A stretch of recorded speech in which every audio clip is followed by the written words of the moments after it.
You have heard about Nikola Tesla. You have definitely heard about the Great Pyramids in Egypt. But what if I told you that Tesla may have probably uncovered the ancient mystery surrounding the pyramids? Wait, what? Is this a crossover episode?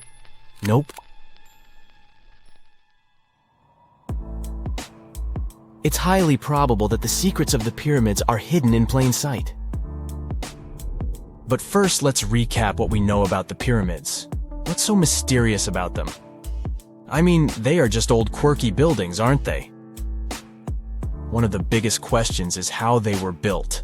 Some people think that the pyramids were created by people using only their hands and muscles.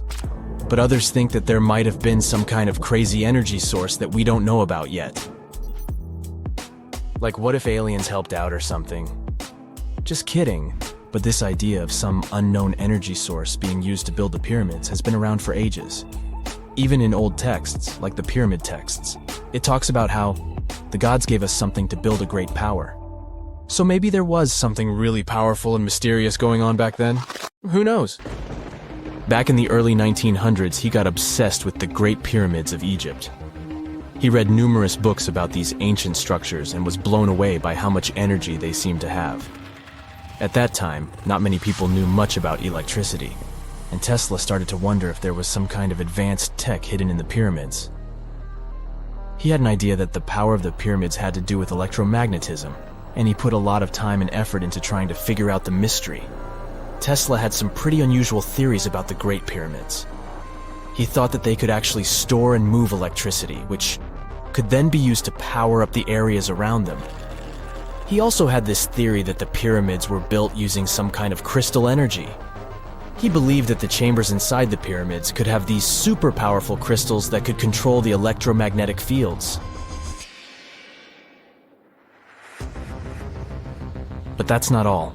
Tesla also had this idea that the materials used to make the pyramids had properties that allowed them to trap energy from the sun and the moon. And not just a little bit of energy. He thought that the pyramid could actually create this massive energy field that could light up whole cities or even brighten up dark places. He thought that the pyramids could be used as giant power plants to generate electricity and run machines. Tesla even believed that the pyramids were somehow linked to cosmic energy, which could be used for spiritual enlightenment and healing. How very new age of him. Anyway, Tesla wasn't just pulling these ideas out of thin air. He was seriously into studying everything he could about the pyramids, from ancient artifacts and texts to hieroglyphs and drawings. And he came up with this idea that the pyramids were designed to be energy amplifiers, and some kind of unknown energy source was used during their construction. Some people thought Tesla was eccentric for coming up with these theories, but his ideas have actually had a huge impact on the way we think about the pyramids today. Researchers and scholars have been digging into his theories for years and using them to uncover some of the biggest mysteries surrounding these ancient structures. For example, recently scientists have used theoretical physics to investigate how the Great Pyramid of Egypt would react to certain radio waves. They found out that if the radio waves were a certain length, the pyramid could concentrate the energy inside its rooms and focus it under its base. The scientists did lots of calculations to figure this out. They first thought about what radio wavelengths would work best. Then they made a model of how the pyramid would react to the waves. They figured out how much of the energy from the waves would get absorbed or spread out. Lastly, they checked how the energy would move around inside the pyramid when the waves hit it. To help explain all of this, the scientists used something called multipole analysis. This is when you take a complicated object and break it down into simpler parts. Then you can see how each part interacts with the energy that's coming in. It's like taking apart a puzzle to see how each piece fits together. The researchers are interested in how all of this can be used in the future.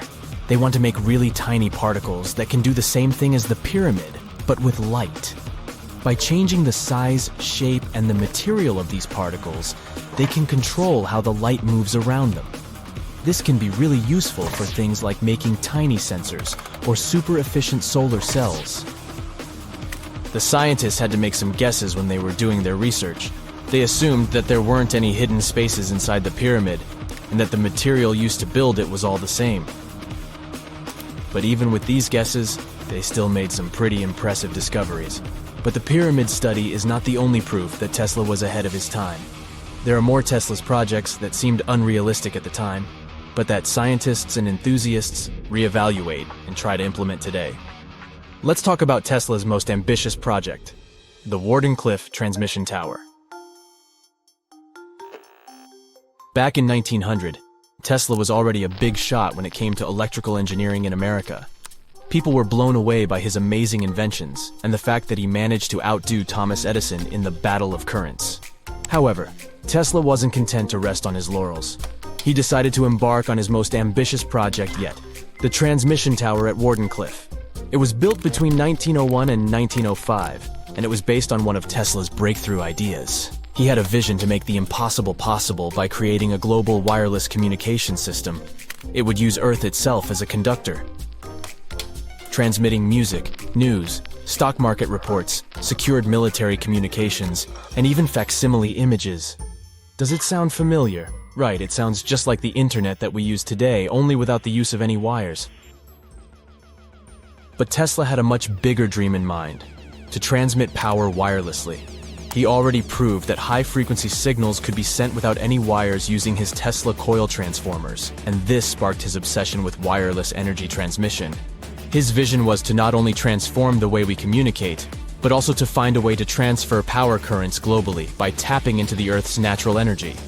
Tesla believed that there was an abundance of free energy all around us that could be used for humanity's benefit.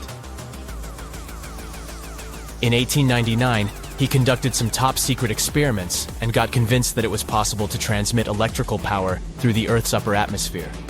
This is actually how the Warden Cliffe Tower was created. It was supposed to be the prototype station for a network of towers all over the globe that would provide the whole world with wireless energy. Unfortunately, Tesla didn't have the resources or the patience of his investors to bring this project to fruition. It ran into all sorts of financial problems and roadblocks, and in 1917, the unfinished tower was finally torn down for scrap metal to pay off Tesla's mounting debts. Now it remains a sad reminder that even the greatest minds can sometimes fall short of their dreams. The original red brick laboratory, however, is still there, and it is the only Tesla lab that has survived. Fun fact, in 2017, a film crew made a crazy discovery. They used ground-penetrating radar to explore the area around Warden Cliffe, and they found a whole series of tunnels stretching for hundreds of feet underneath the site. Nobody knows exactly what these tunnels were used for, but people have been speculating for years that they were part of Tesla's grand plan. Warden Cliffe, of course, is a major landmark for Tesla enthusiasts from all over the world. Who knows? Maybe someone will finally crack the mystery of the tunnels one day. But even if they don't, the legacy of Tesla and his amazing ideas lives on. There are mysterious plasma bubbles floating around the pyramids of Giza. As bizarre as that might sound, let's get one thing clear right off the bat. There's nothing extraterrestrial going on here. Plasma bubbles are those weather anomalies that form in a layer of Earth's atmosphere called the ionosphere. This is an invisible layer surrounding our planet that stretches roughly from 50 to 400 miles above Earth's surface, right at the edge of space. In this layer, the sun, being the giant hot power that it is, basically cooks gases, splitting them into electrically charged particles called plasma. Here's where it gets interesting. At night, especially near the equator, these charged particles get disturbed, and when a bunch of them suddenly vanish at the same time, it forms what we call a plasma bubble. Imagine it like a big empty pocket where the plasma is missing or its quantity is lowered. But it's only considered a plasma bubble if this phenomenon occurs on a large scale, typically around 62 miles in size. If you're already packing your suitcase for Egypt and have put binoculars to look at the tips of the pyramids, I'm sorry to say that we can't see these plasma bubbles with the unaided eye. It's all happening way above our heads, completely invisible to us. Scientists need to use special equipment, like the Latitude Long-Range Ionosphere Radar, or LARID, to detect these bubbles. This advanced technology helps researchers track and observe the movement and formation of plasma bubbles in real time. This formation, by the way, can be triggered by solar storms. That brings us to November 2023, when an impressive solar storm occurred. On a scale from 1 to 5, this one was classified as a G3, which is considered a strong event. Solar storms occur when sunspots are basically cooler, darker areas on the sun's surface, release bursts of energy into space. These flares triggered several geomagnetic storms on Earth. While this might sound like doomsday stuff, it didn't disrupt our daily lives too much. In fact, it was great news for skywatchers, since the solar storm created stunning auroras, with the northern lights visible as far south as Greece and Turkey. But this particular storm in 2023 also had another interesting consequence. It caused the largest plasma bubble ever recorded by the Chinese radar. This phenomenon was so massive that it covered regions as far apart as the Egyptian pyramids and the Midway Islands in the Pacific Ocean. Now that's a huge distance, and it is a big deal for science. And that's because plasma bubbles are a growing threat to modern technology. Experts say they can disrupt satellite communications and GPS systems.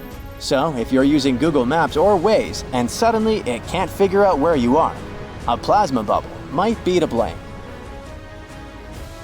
Great. We now know what's going on with those bubbles, detected above the pyramids of Giza. But things get even weirder inside this ancient construction. Apparently, the Great Pyramid of Giza has the ability to concentrate electromagnetic energy within its interior.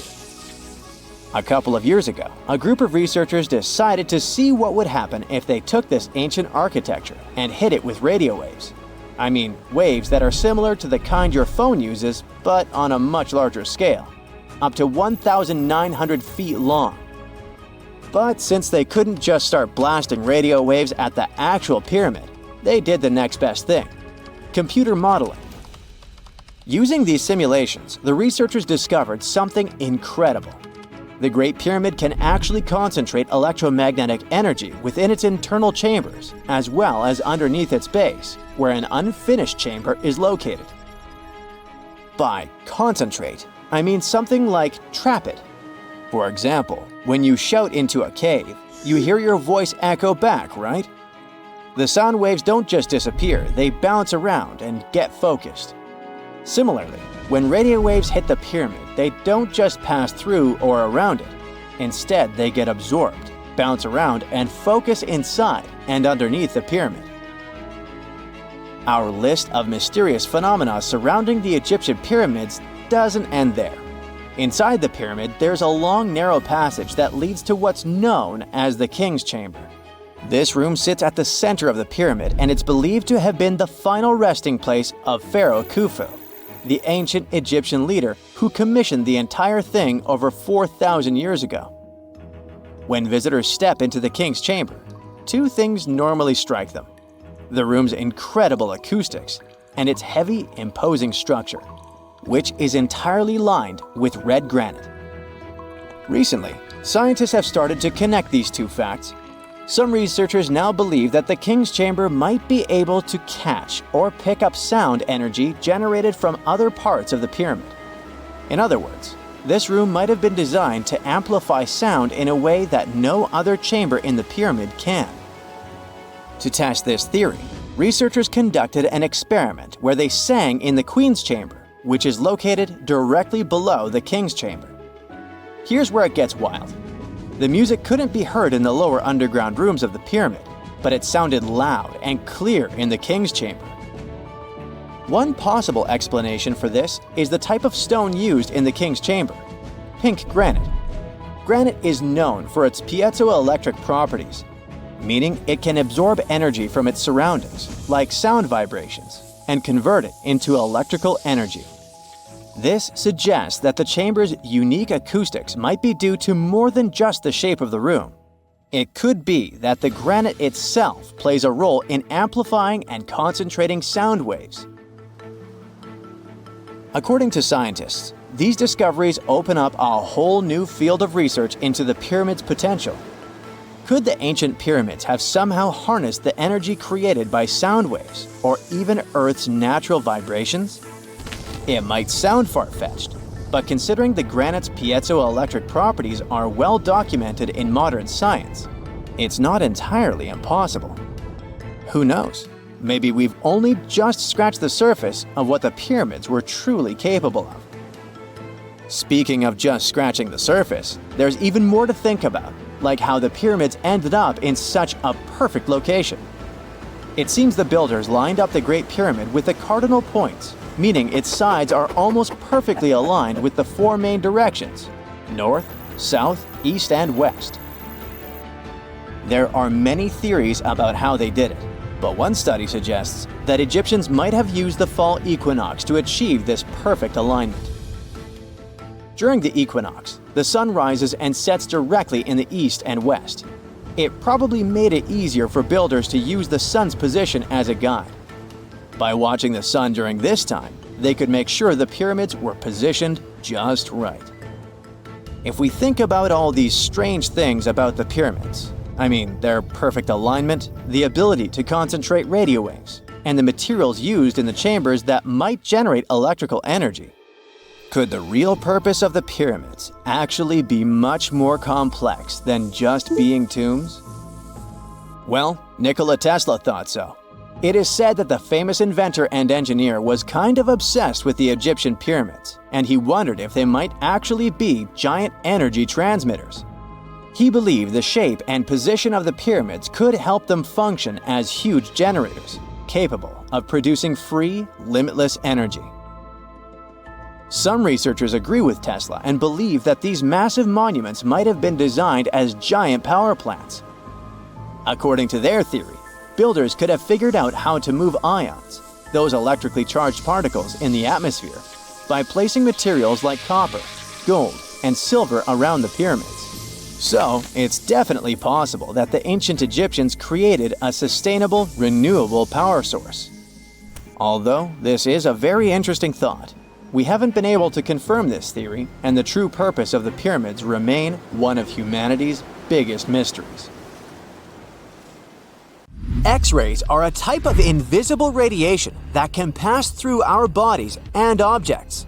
They're very important in the field of medicine because they allow doctors to see inside our bodies without having to perform surgery. Now, let's dive into how X-rays work. They're a kind of electromagnetic radiation, just like light or radio waves. However, they have much higher energy than light, which makes them able to go through objects that light cannot. Imagine you have a powerful flashlight. If you try to shine it through a wall, the light won't go through because the wall is too thick. But these rays have enough energy to go through walls and even our bodies. The discovery of X-rays happened by accident in the late 19th century. A scientist was experimenting with cathode rays, which are a type of radiation. He was working in his lab and noticed that a nearby fluorescent screen started to glow, even though it was not directly exposed to the cathode rays.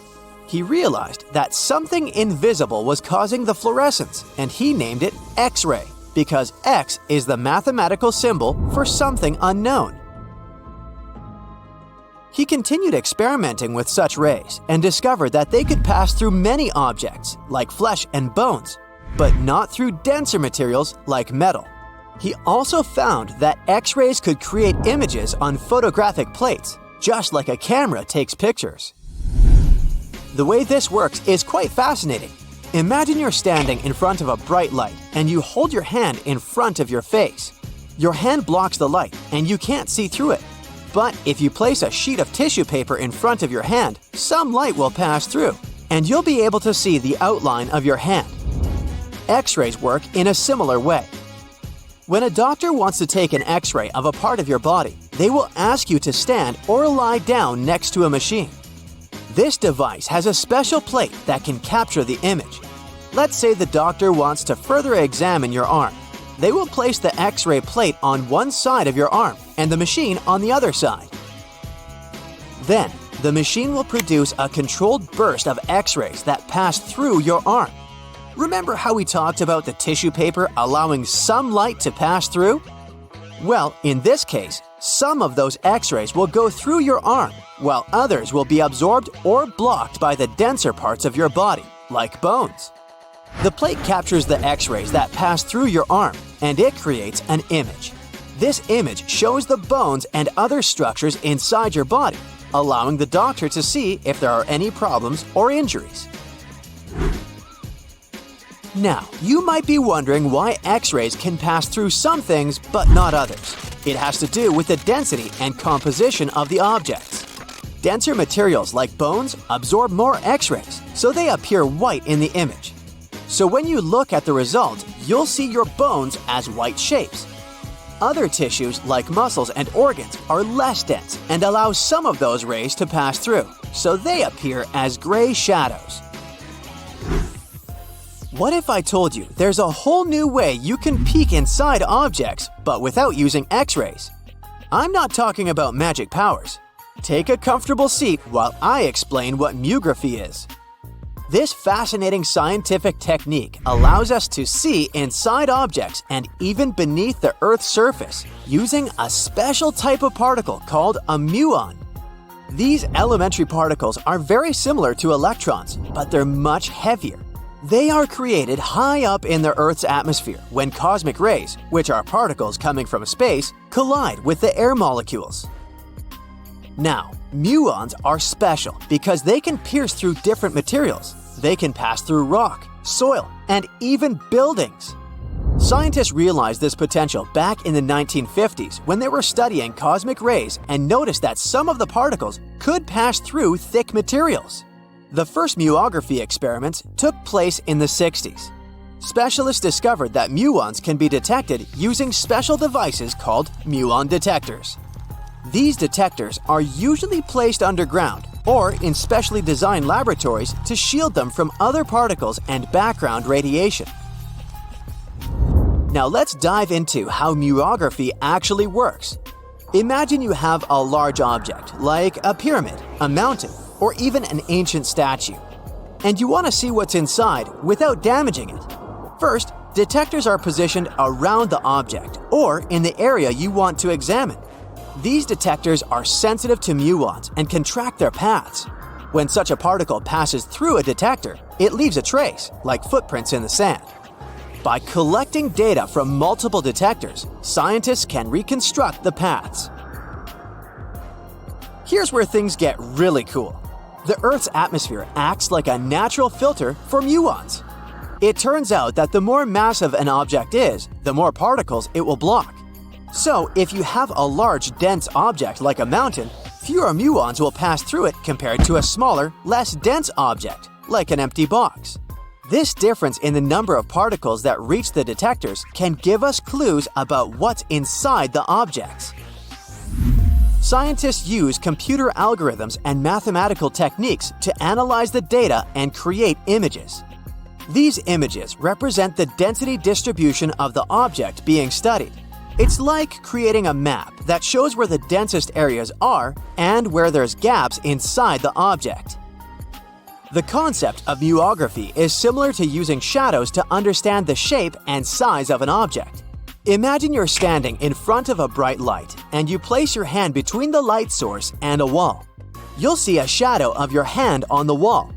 Based on the shape and size of the shadow, you can get an idea of what your hand looks like, even though you can't see it directly. This technique has been used to study various objects and structures. For example, scientists have used it to explore the inside of volcanoes and pyramids, and even to investigate the structure of mountains and the Earth's crust. With the help of this amazing technique, scientists have now uncovered new information about the Great Pyramid of Giza. They discovered something that had eluded tomb raiders for centuries. They found a hidden chamber. And guess what they named it? The Big Void. Yeah, I know, not the most creative name. They even used 3 different muon detection techniques just to be super sure that it was indeed a big, mysterious void inside the grandest pyramid of them all.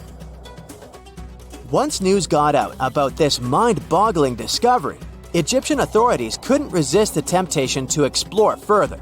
So they brought in an endoscope camera to confirm the existence of this epic void. So they inserted a camera through one of the openings underneath the entrance, and voila, it revealed a corridor. More so, the corridor had a chevron ceiling. I can't help but imagine the ancient Egyptians using it as a cool dance floor. Another team of scientists decided to take another shot at scanning this newfound void. According to them, the Great Pyramid of Giza is a pioneer in the pyramid game. It used a technique called chevron to cover internal structures and keep them from collapsing. Now, why did the ancient Egyptians build this corridor and the grand void it leads to? One theory suggests that the corridor was built to relieve pressure inside the pyramid. Another theory says that the void could be a result of the pyramid's construction process. It could have been an internal ramp used to move roof blocks into position, and then it was left there or filled loosely with rubble. According to other enthusiastic explorers, there might be another burial chamber waiting to be discovered. They believe that the pyramids were built with a dash of randomness in the construction process. As the builders worked their magic, they realized that some chambers wouldn't be able to handle the weight of a majestic sarcophagus. So they made adjustments on the fly, creating new plans as they went along. Imagine you were chosen to answer one of history's most important questions. What was the first civilization on Earth? The job description is simple, yet the task is extremely challenging. You need to unearth the proof of the world's first official civilization. Was it the Sumerians in Old Mesopotamia? Or was it the ancient Egyptians spread out along the Nile River? Not to make you nervous or anything, but history is quite literally in your hands. Good luck! Since you can't turn back the clock and visit Old Mesopotamia to get the answers to your questions, you'll need to research museum databases in order to get some clues. First things first, we need a definition of what is considered a civilization. It's not just thousands of people grouped together and living harmoniously. There are some key elements that together make a group of people a civilization. Like, for example, the domain of urbanism, aka city building, irrigation systems, and writing. You decide to begin your search by diving deep into the history of the Sumerians, which today hold the position of the world's first civilization. Now, imagine being the first of your kind. This means having no external examples. Rather, it means starting from scratch. First thing you'll need? A piece of land. And since there were no active water companies in the world at that time, you'll need a piece of land with easy access to water. So, the Sumerians settled between two major rivers, known as the Euphrates and the Tigris in southern Mesopotamia around 5000 BCE. Fun fact, Mesopotamia translates to the land between two rivers. On a modern-day map, it's more or less where Iraq is situated today. Together with land, a civilization needs ways to get food. The Sumer civilization had to face a dry and hot climate, but they managed to make agriculture thrive in the region. By diverting river waters and creating reservoirs and dams, the Sumerians allowed for a series of settlements to emerge across Mesopotamian plains. The famous city of Babylon was one of them. You know, the city that supposedly had those hanging gardens? I say supposedly because no definitive proof of the real existence of this monument has ever been found. However, it was considered one of the 7 wonders of the ancient world, and cited as a remarkable feat of engineering in an ancient book published around 290 BCE. Although no record was found of the Gardens of Babylon, the Sumerians were recognized as extremely skilled builders. Their cities were filled with mud brick constructions, and the most impressive ones were known as ziggurats, stepped pyramids that were built for spiritual purposes. The Sumerians built a trade network to supplement scarce resources and started to exchange goods with civilizations rising nearby, like Anatolia and Egypt. The beginning of trade was what drove the Sumerians to develop what is believed to be the world's first writing system. It began as a simple system, likely dating back to 3400 BCE. In this system, each syllable was represented with a drawing. Later, it gradually evolved into a fully formed cursive writing system. Don't believe me? Take a look at this piece from the Babylonian times. This huge basalt plaque is called the Hammurabi Code. It's known to be humanity's first collection of written laws. As far as the story goes, it was carved in volcanic stone around year 1760 BCE. look at the precision of these carvings. It's quite astonishing. But the content is also surprising, since these 282 rules vary from commercial regulations to strict laws of justice. The thing is, historians don't have a consensus on whether the Sumerians were really the first ones to invent writing. Some think it might have been old Egyptians. Let's pause here. Ancient Egyptian settlements are believed to have started around the year 5500 BCE, which is earlier than the Sumer civilization. But remember I said a civilization needed a few things before it was considered as such. Ancient Egypt consisted of several smaller city-states, such as Memphis, Abydos, and Thebes, spreading out along the Nile River. It wasn't until 3000 BCE that Egypt was unified under one kingdom and lasted as an empire until nearly 1000 BCE. Although there is no consensus on this, some Egypt experts believed that it could have been Sumerian immigrants that founded early Egyptian settlements. The proof could be the presence of cylinder seals made of hard stone, something that was widely used in Sumer. These seals were used to guarantee authenticity in legal transactions, but it's hard to say whether this method was introduced by Sumerian immigrants or simply by trade. Since the time period is not one of the criteria we can use to determine who came first, we'll have to turn to something else. But what? Like the Sumerians, the Egyptians were also highly skilled builders. Duh, they built the famous Giza pyramids and many others all over their territory. In order to enhance their building techniques, they delved into developing a more profound understanding of mathematics. They developed a new form of measurement called the cubit, which was the equivalent of an arm's length. The Great Pyramid, for instance, is 440 cubits per 440 cubits. They were also innovative astronomers, combining their mathematical skills with attentive astronomical observation. They were the first civilization to use a 24-hour division of the day. And they even created a solar calendar, which was the first dating system in history to feature 365 days in 1 year. Okay, it's undeniable how impressive they were. But some experts say that the dispute has to be settled through the comparison of their writing systems. Hieroglyphic writing, the first Egyptian style of writing, is said to date back to 3000 BCE. It was a composition of over 700 symbols, which were carved in stone. For a long time, researchers believed that the Sumerian writing had come before Egyptian, but in a recent discovery made by Yale researchers claims otherwise. Archaeologists have discovered a panel of 4 signs that are believed to have been written around 3250 BCE.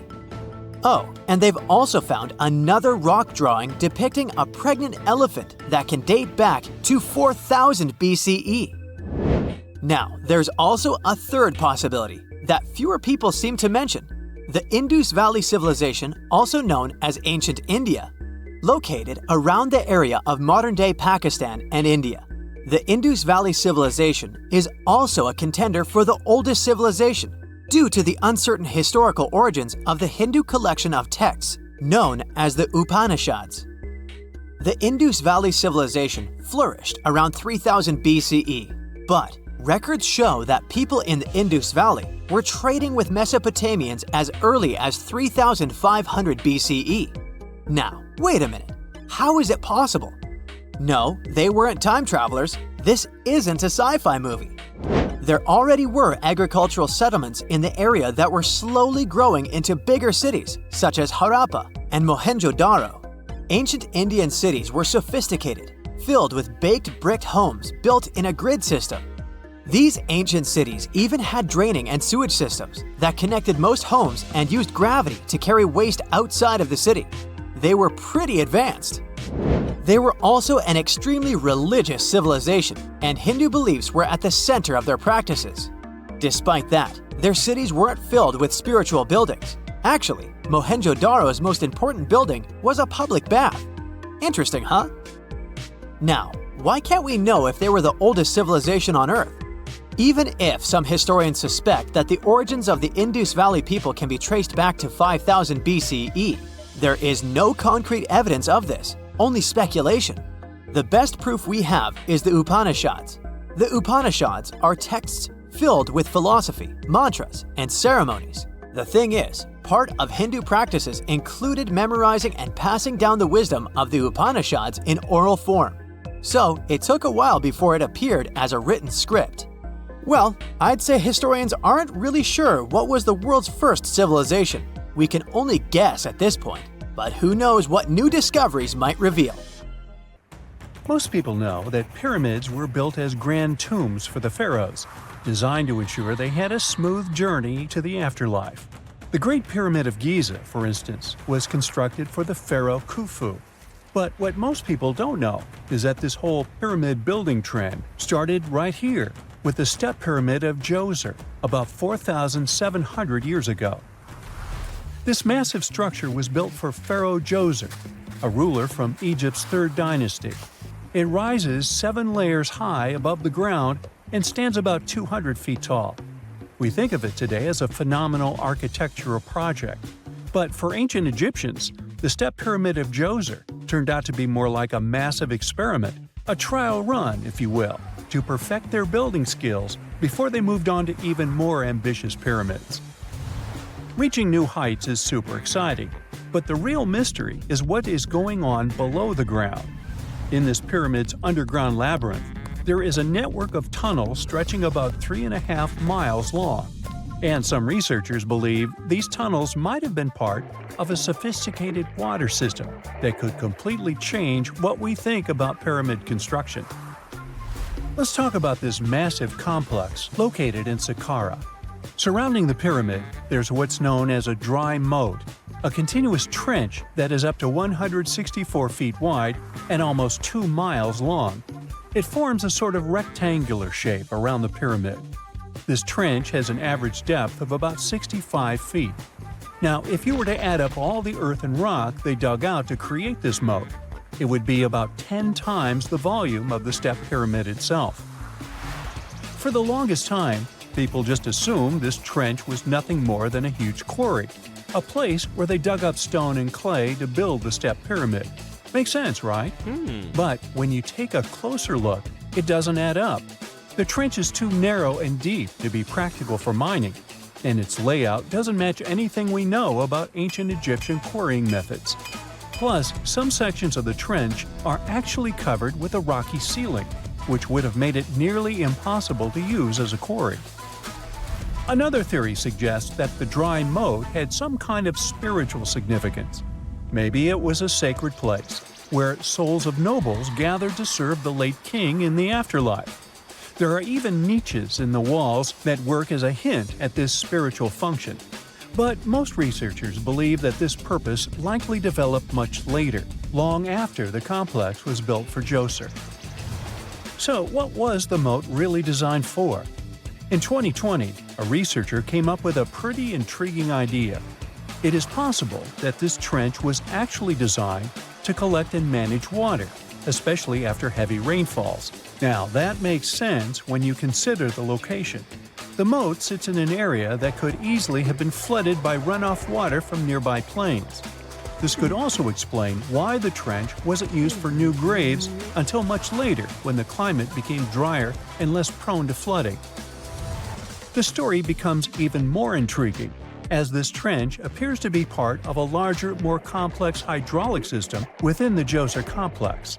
It is like the trench has several compartments, carefully carved out of the rock and connected by tunnels.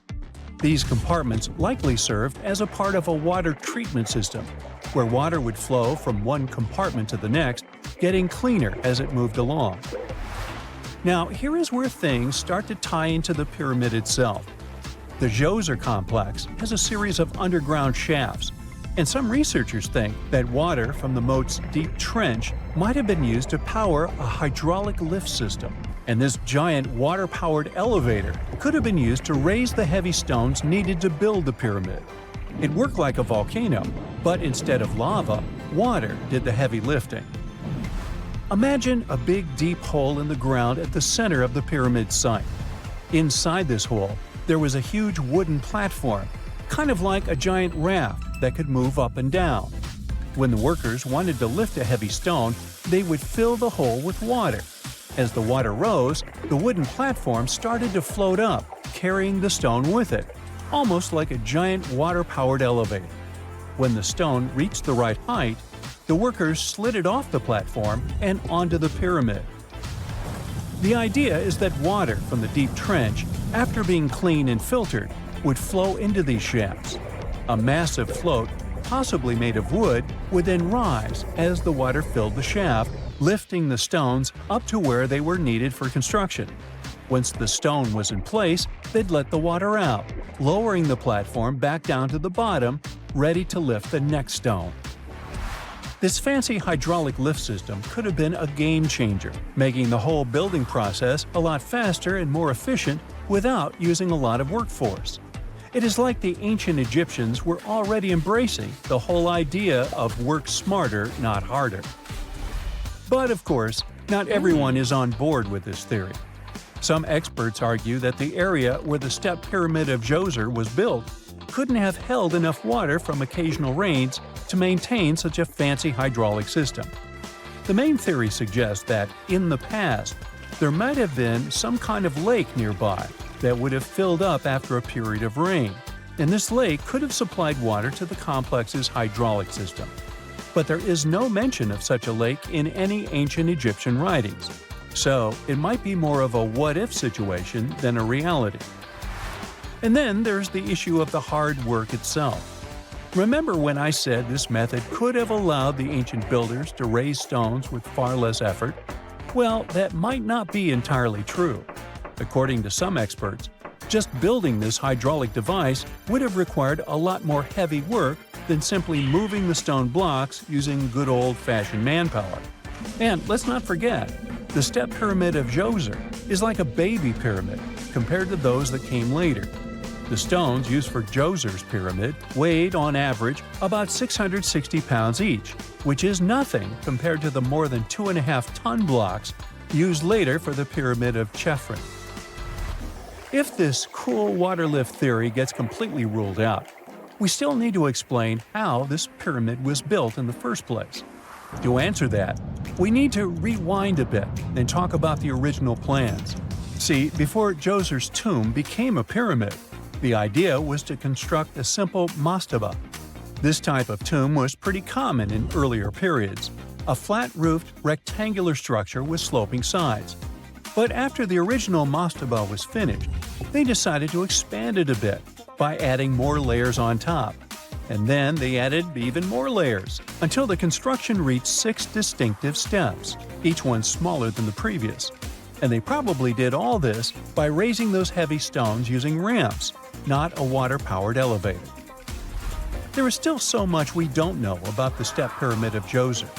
More research is definitely needed to fully understand how this system worked, or if it even existed at all. But the idea of using water to help build the pyramid adds a whole new layer to our understanding of ancient Egyptian engineering. It's a powerful reminder of just how clever and resourceful those builders were, using the natural landscape and the power of water to create one of the most iconic monuments in history. In 1850, French scientist Auguste Mariette went to Egypt looking for manuscripts, but accidentally found a head of a sphinx sticking out of the dunes. He cleared the sand and figured out the sphinx was guiding the entrance to some underground construction. Several months later, he finally entered the Serapeum of Saqqara. Inside, he found an enormous granite sarcophagi with remnants of 64 bulls.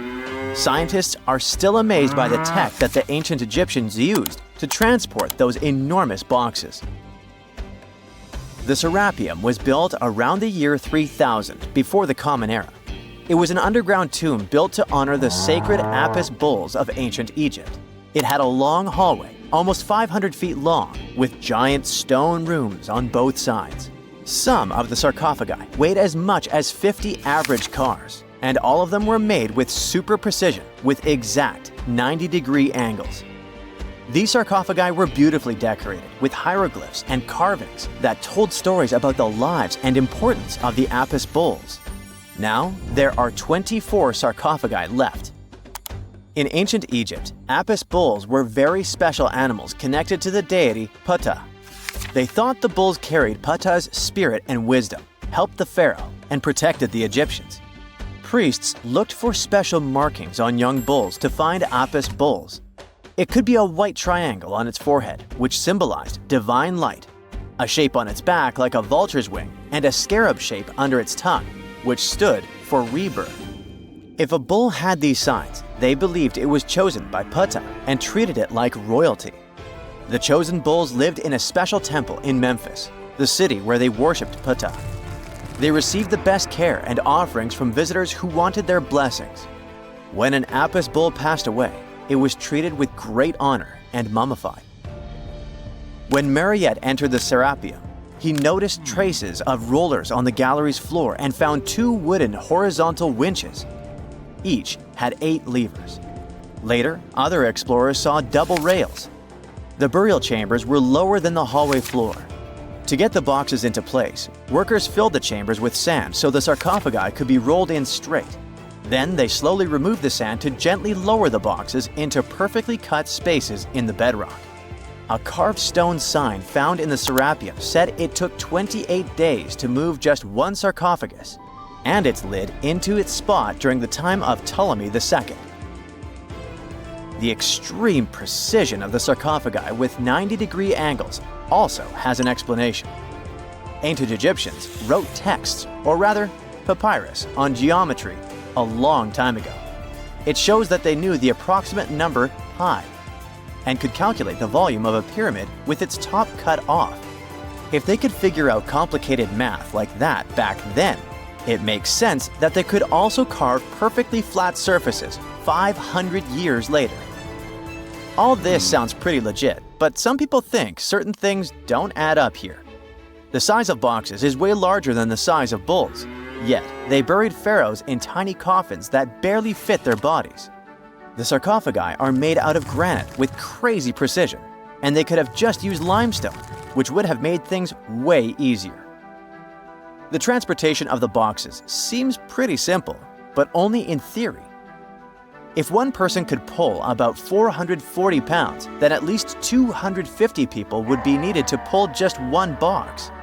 The tunnels in the Serapeum are really narrow, only about 2 feet wider than the boxes themselves.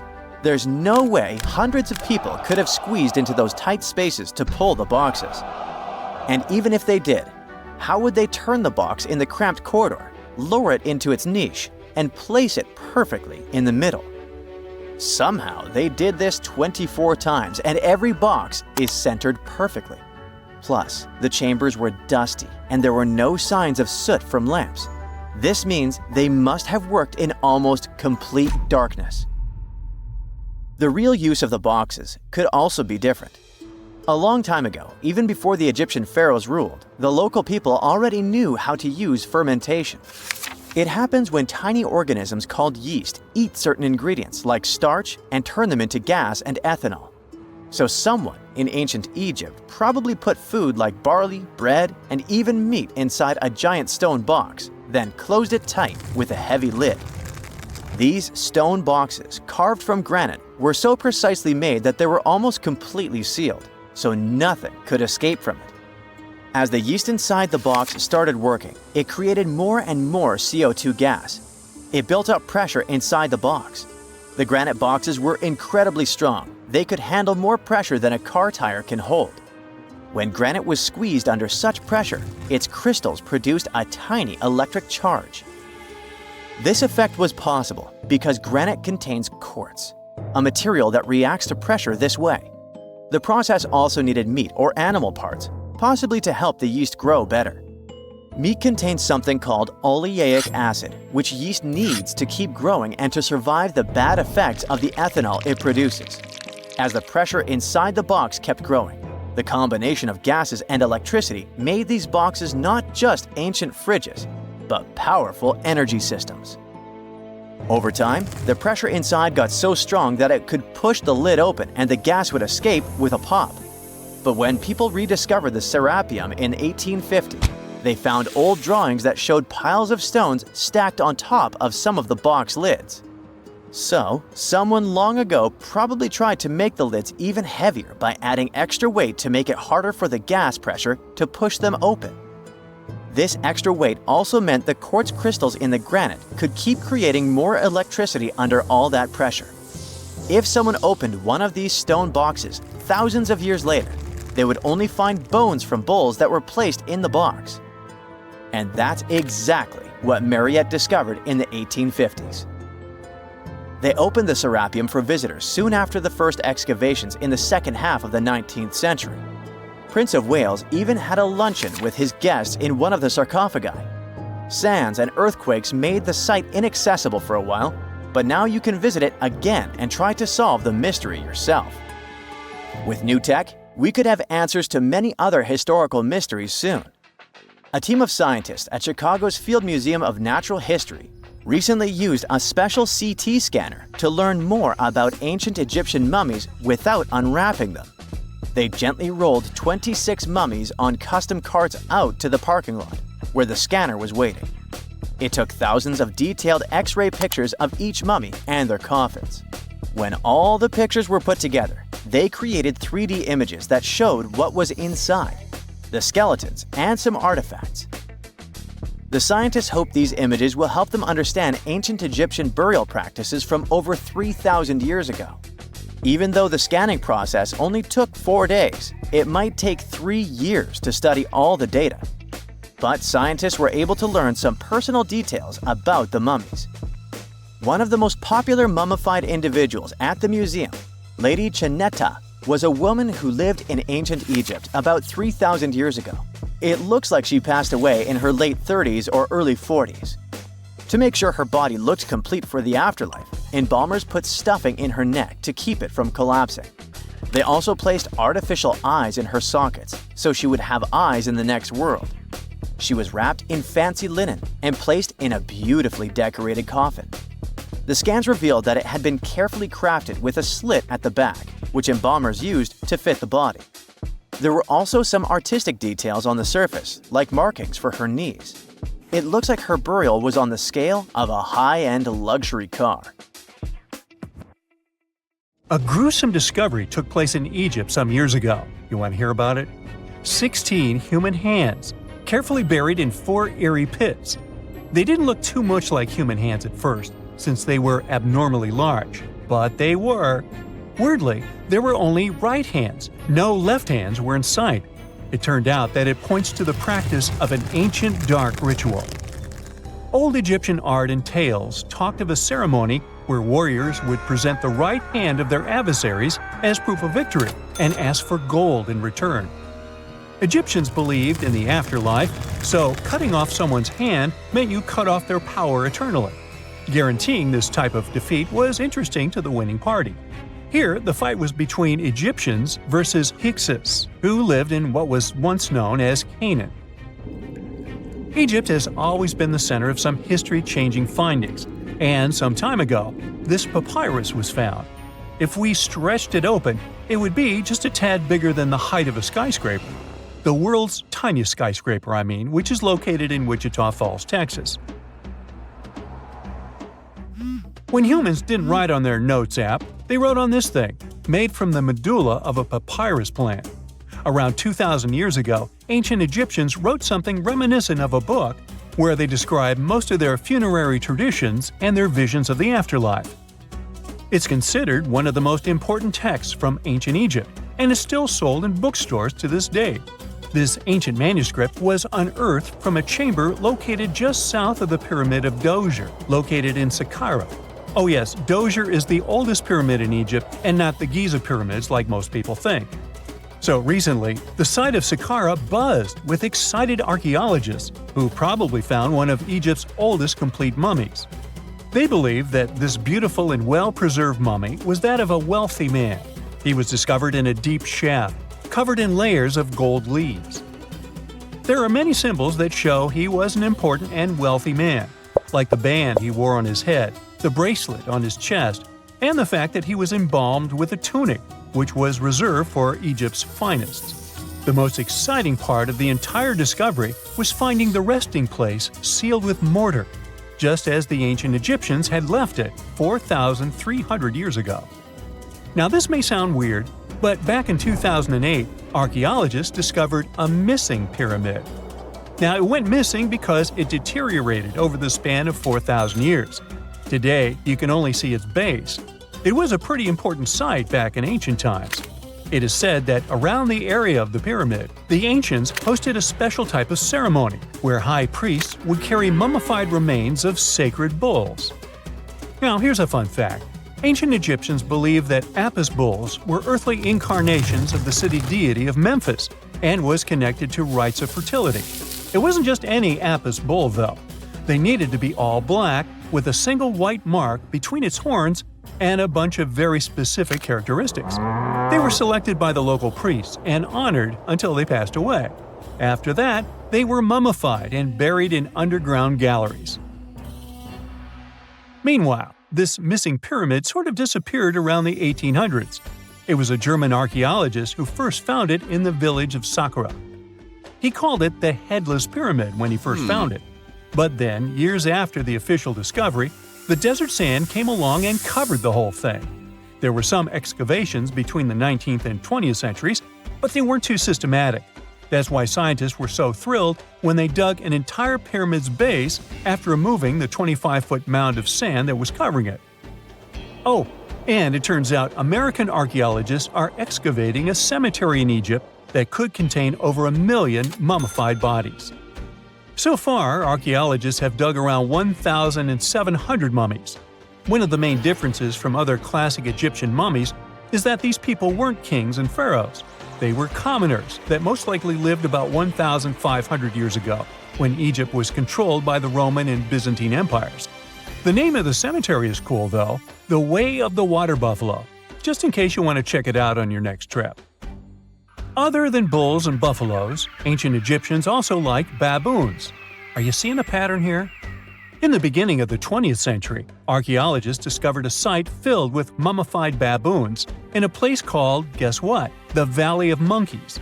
An animal wouldn't have been mummified if it wasn't considered important. Certain animals were more important than others, since they were linked to specific deities. Jackals were connected to Anubis, the ancient god of the afterlife, and cats were likened to the female deity Bastet.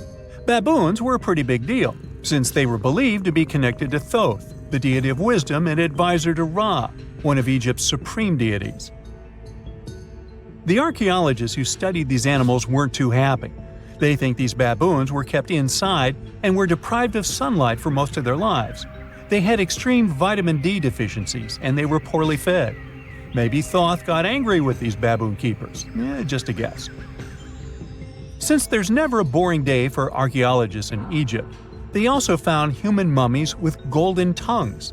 Since Egyptians were all about the afterlife, they believed that golden tongues might help a person speak once they pass to the other side. I mean, it's a long shot, but hey, why not?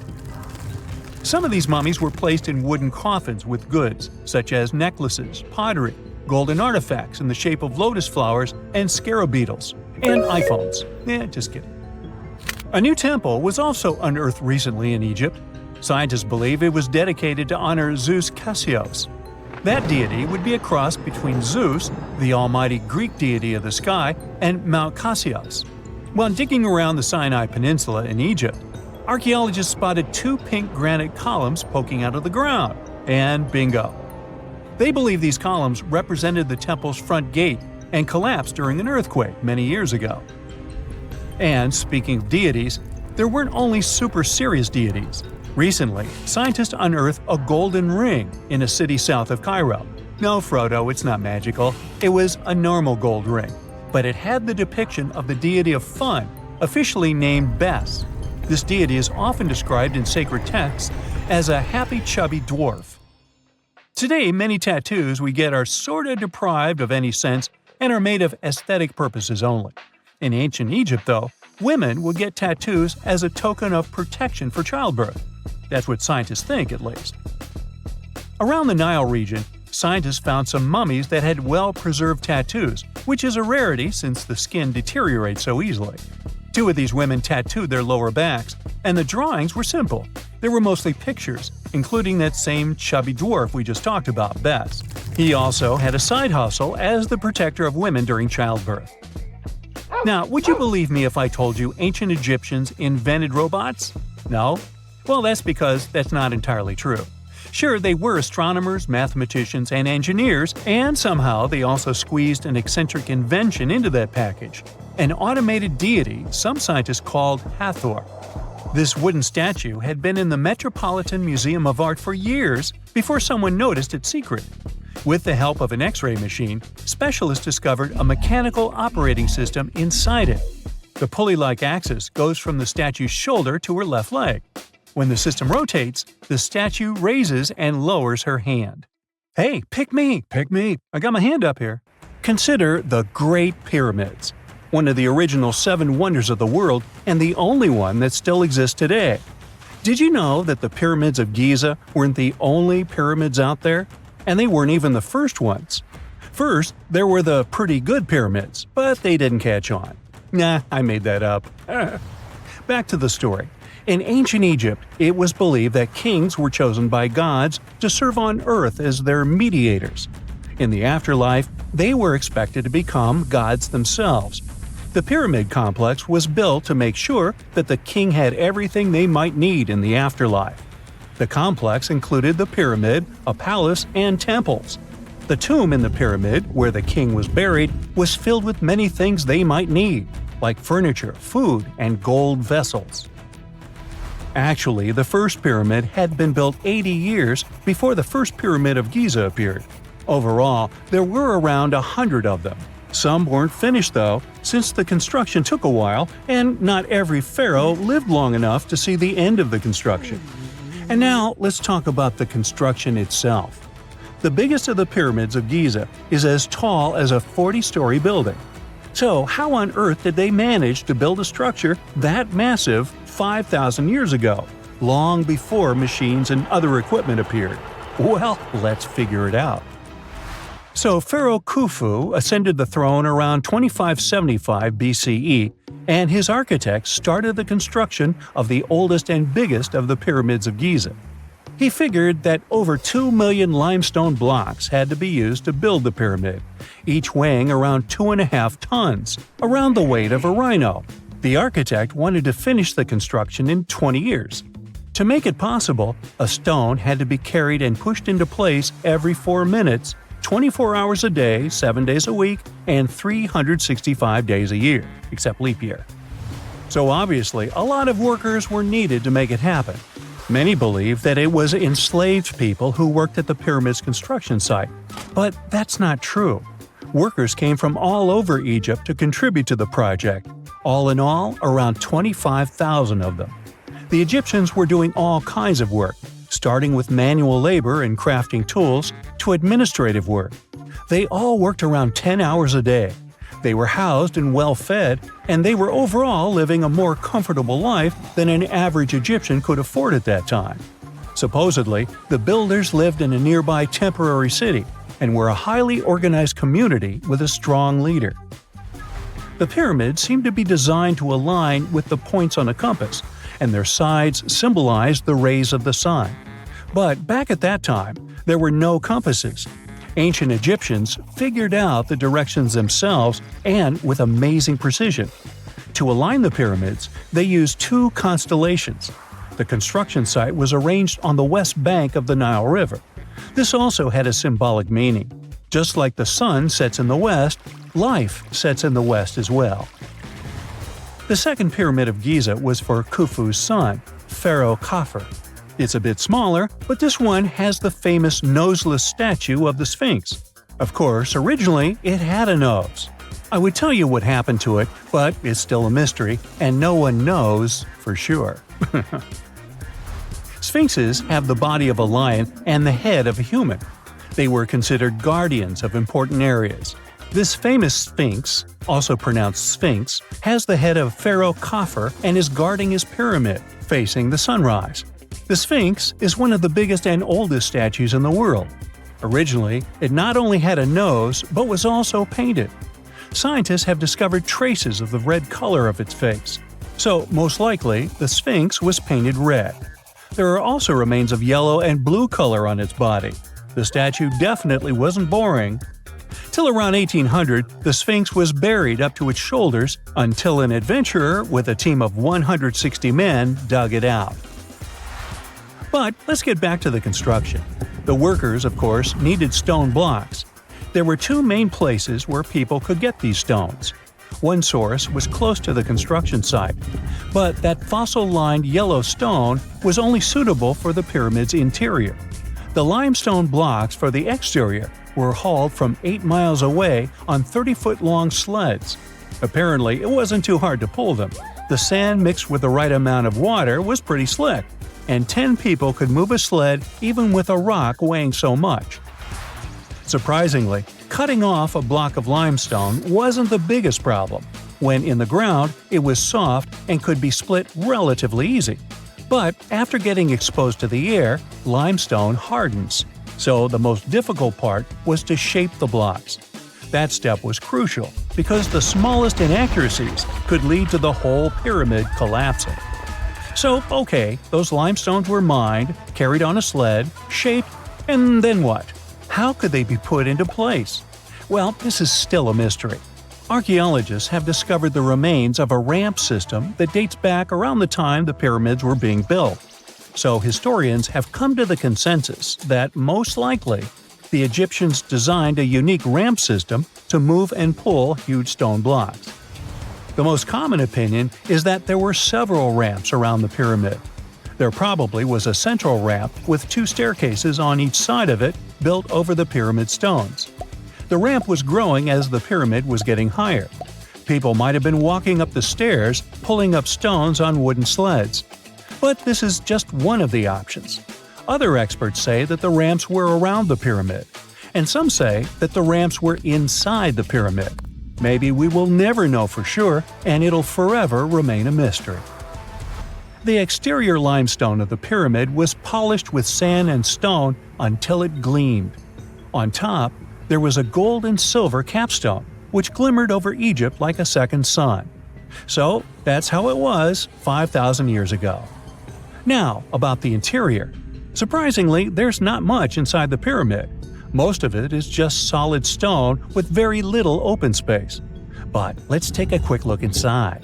From the entrance, there are 2 stairways, one going down and the other going up. They take us to the chambers. There are 3 of them inside. Now, why is that?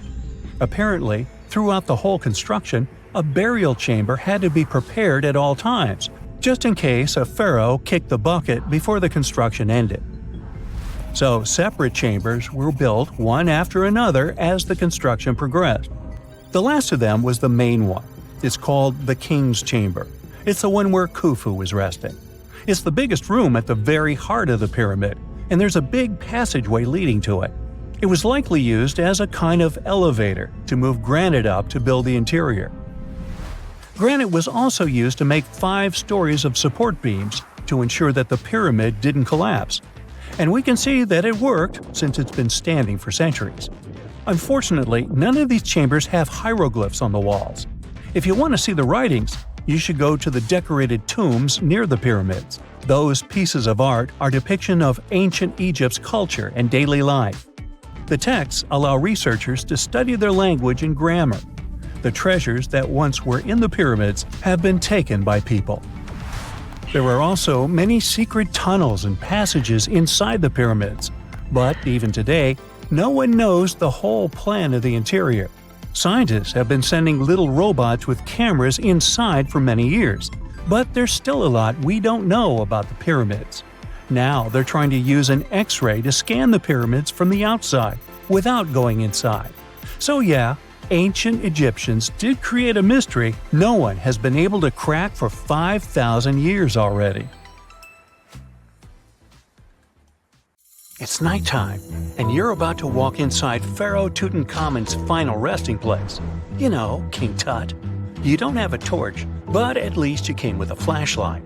You walk down several flights of stairs and observe how the walls are carved in hieroglyphics and what looks like a spell.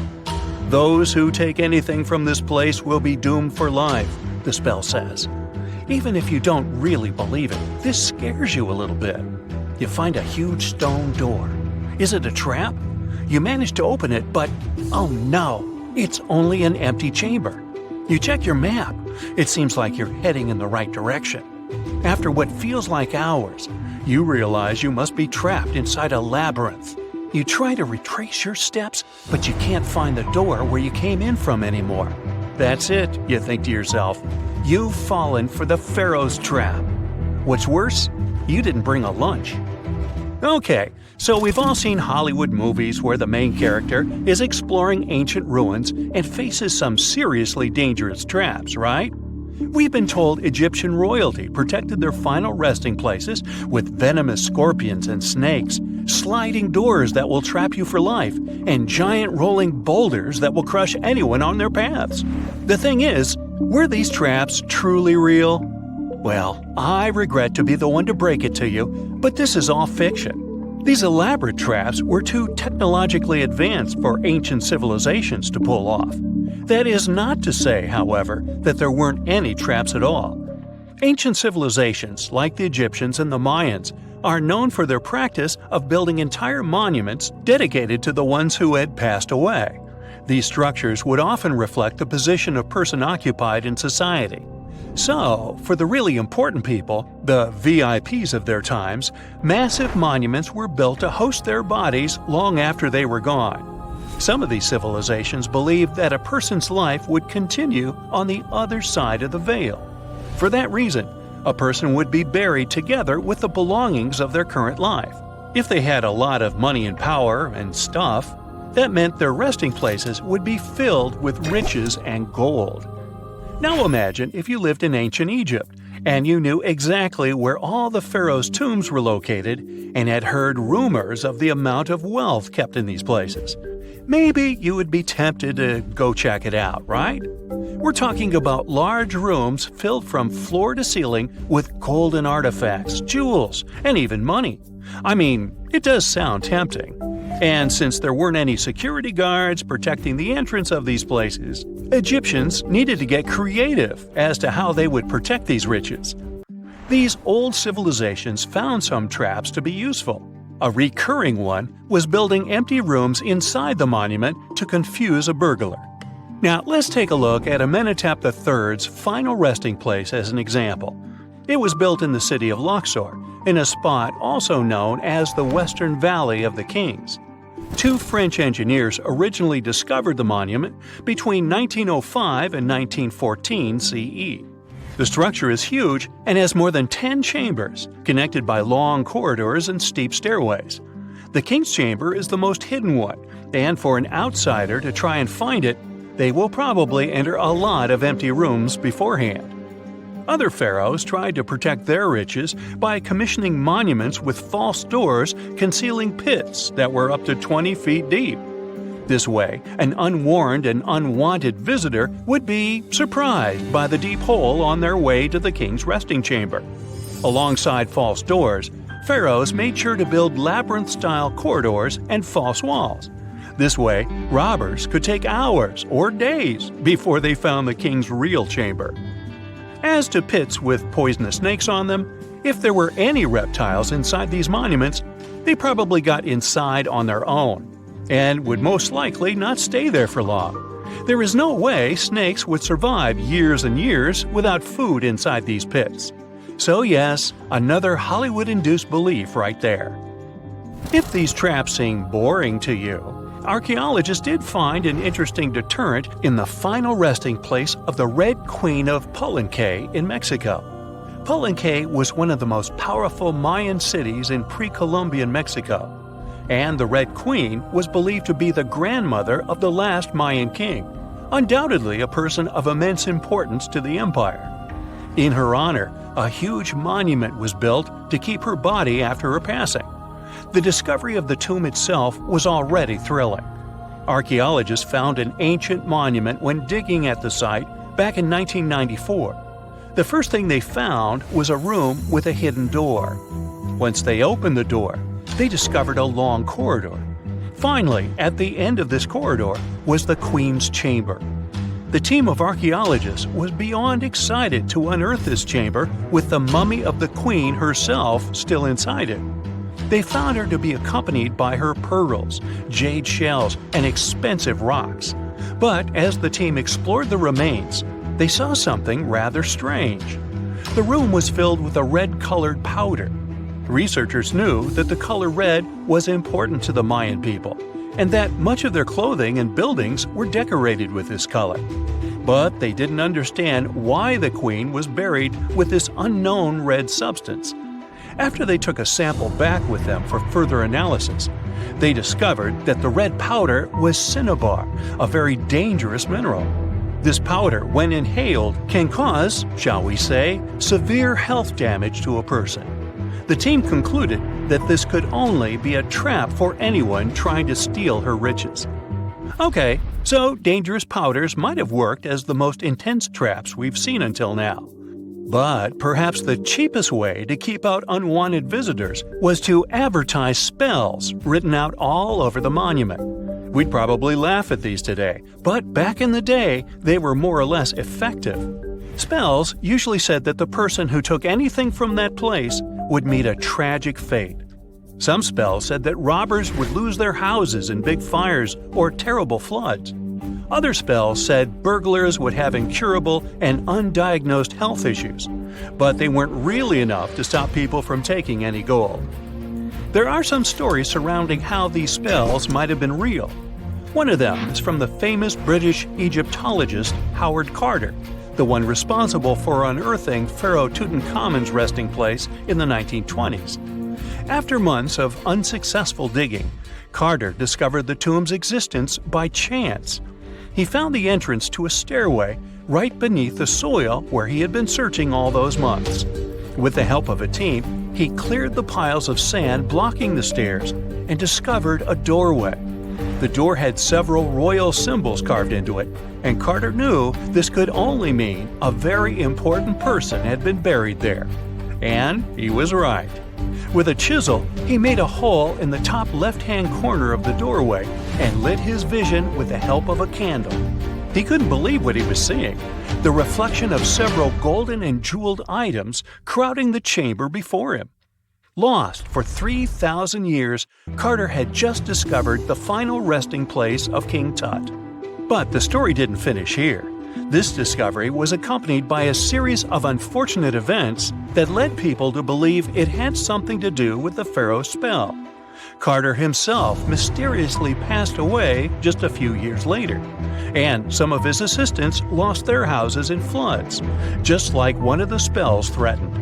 Some say it's just coincidental, as there's no real proof of these things being connected. Well, what do you think? Was this an effective trap after all?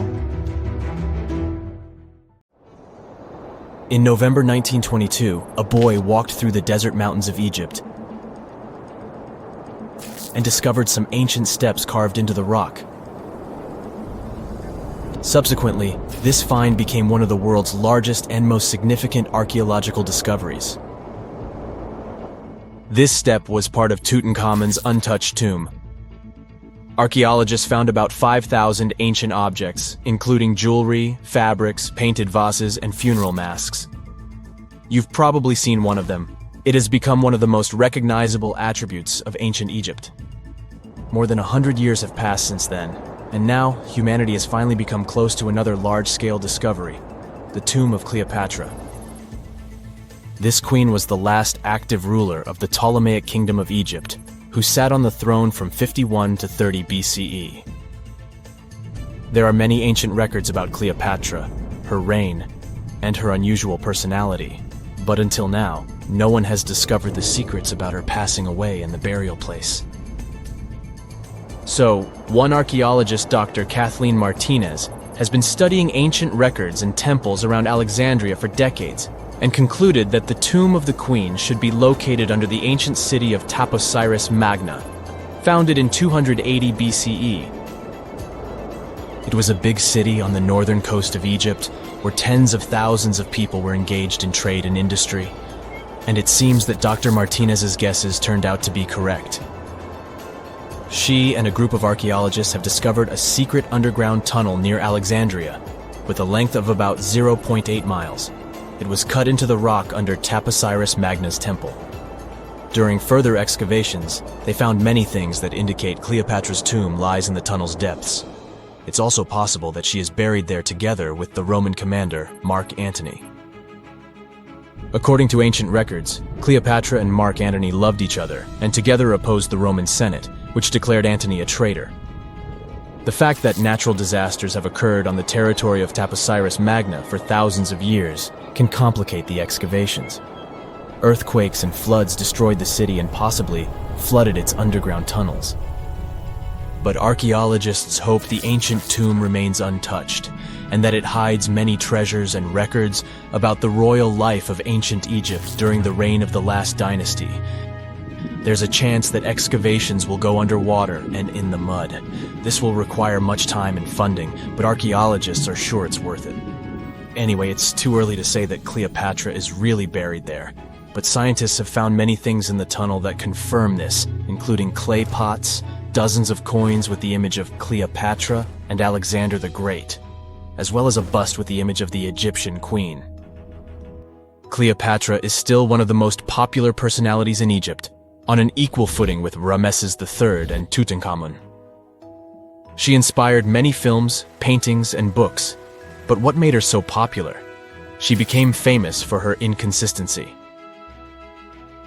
She was a beautiful, intelligent ruler who pulled Egypt out of the crisis and made it a prosperous power.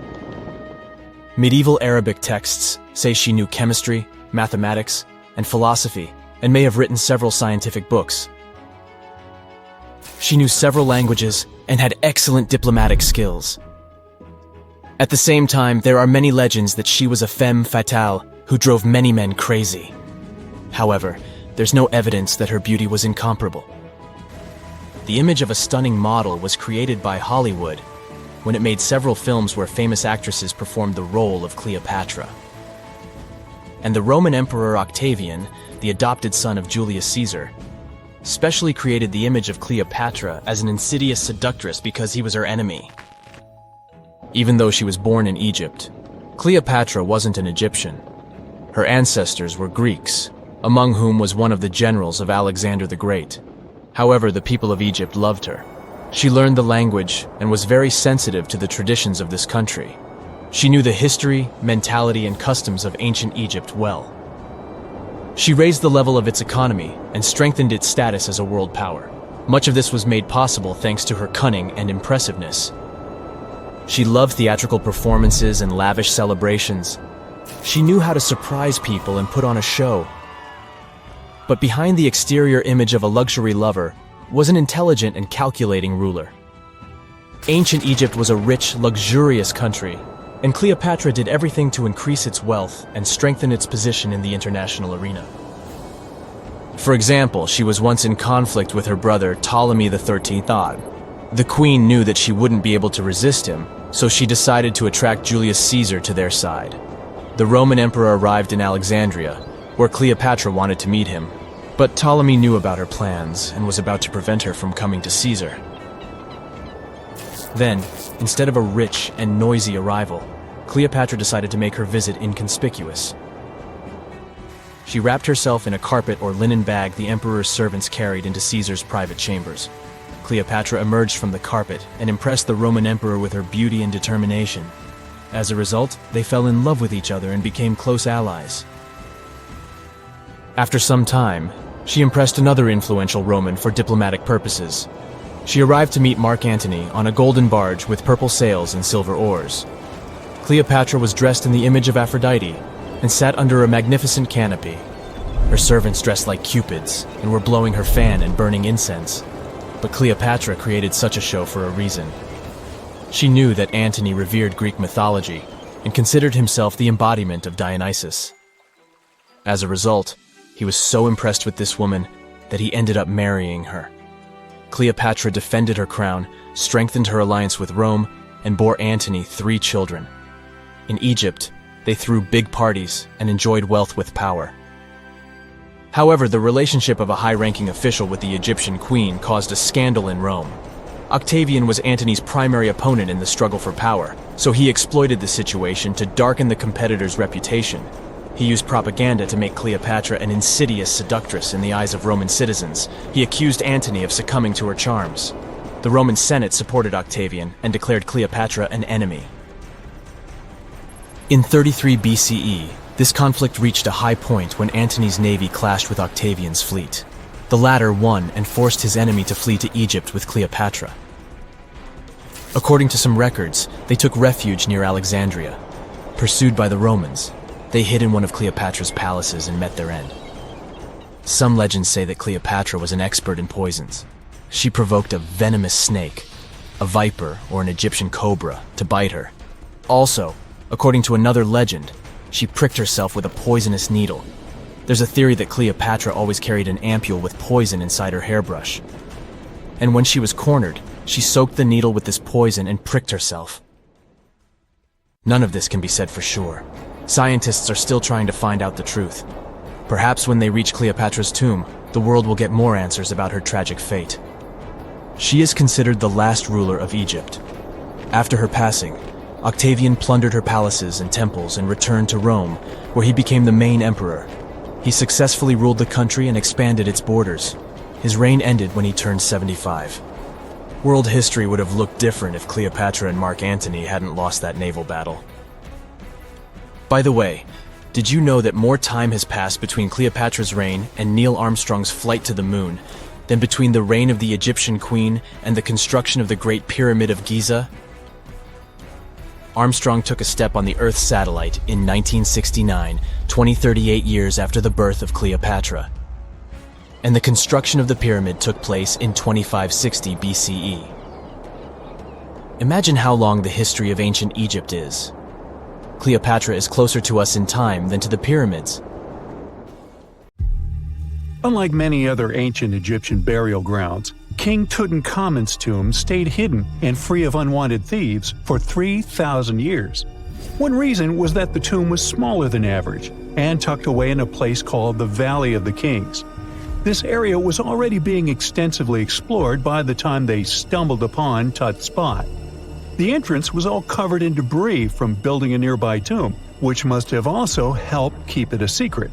There were also zero writings or signs on the outside of the tomb.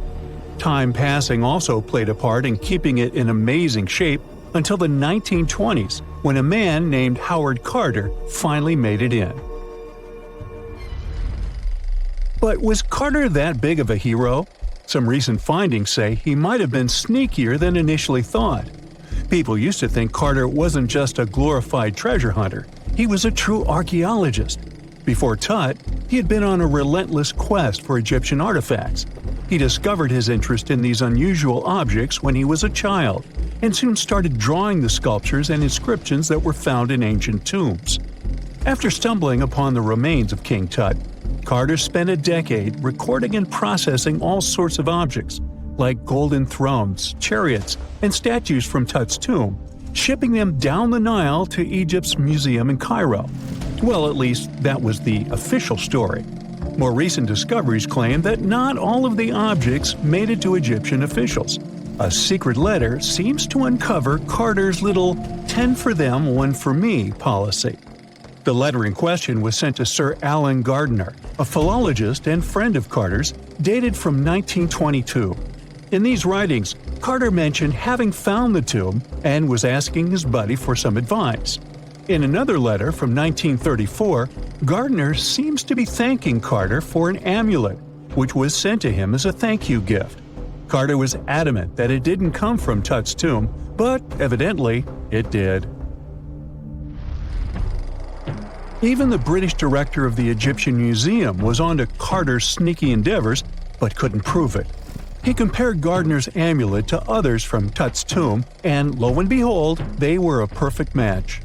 Gardiner was so disappointed to have been put in such a sticky situation that he vented to Carter in another letter. Deciding to be a good friend, Gardiner didn't throw the famous archaeologist under the bus. Instead, he advised Carter to take those stolen goods back to Cairo, just like he'd advise you to like this video and subscribe to the Brightside channel for more amazing videos on the most unique topics in history. It's not the only shady piece of information on Carter's post-discovery behavior. In 1947, a man named Alfred Lucas, who used to work with a controversial archaeologist, gave some information in an obscure journal in Cairo. He claimed that Carter sneakily cracked open the burial chamber door himself. Then he sealed it back up like nothing had happened before the official uncovering. Now, why would he do that? Well, the same theory suggests that Carter and his crew might have entered the tomb early so they could get their hands on some ancient goodies.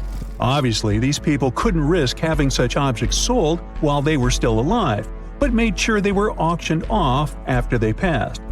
Carter, though, never confessed to anything. He made no official denial either, but the Egyptian government couldn't risk any more mysterious disappearances, so they prohibited him from entering the tomb for a while. Some have connected this apparent stealing to the curse of King Tut. If you've never heard of it, know that it became quite the scary tale soon after King Tutankhamun's resting place was uncovered. It claimed that anyone messing with the tomb of the boy pharaoh would face some serious bad luck. It's not all dramatic like a mummy going on an aggressive spree, but word got out that the people involved in disturbing King Tut's lair met some mysterious, untimely ends. The main untimely passing related to this supposed curse is that of George Herbert, the 5th Earl of Carnarvon. He was this British aristocrat who helped fund the search for the tomb. He passed away just a year after the tomb was opened. Now, people love to call it mysterious, but it turns out that Herbert was already in pretty bad shape health-wise when he got to Cairo, and he ended up getting taken down by a regular disease. Now, let's talk numbers.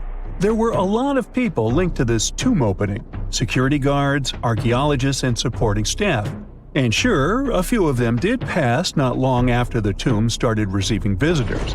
As much as we'd like this curse to be true for the sake of, good storytelling, statistically, if you have a bunch of people connected to opening a tomb, you'd expect some passings just by random chance.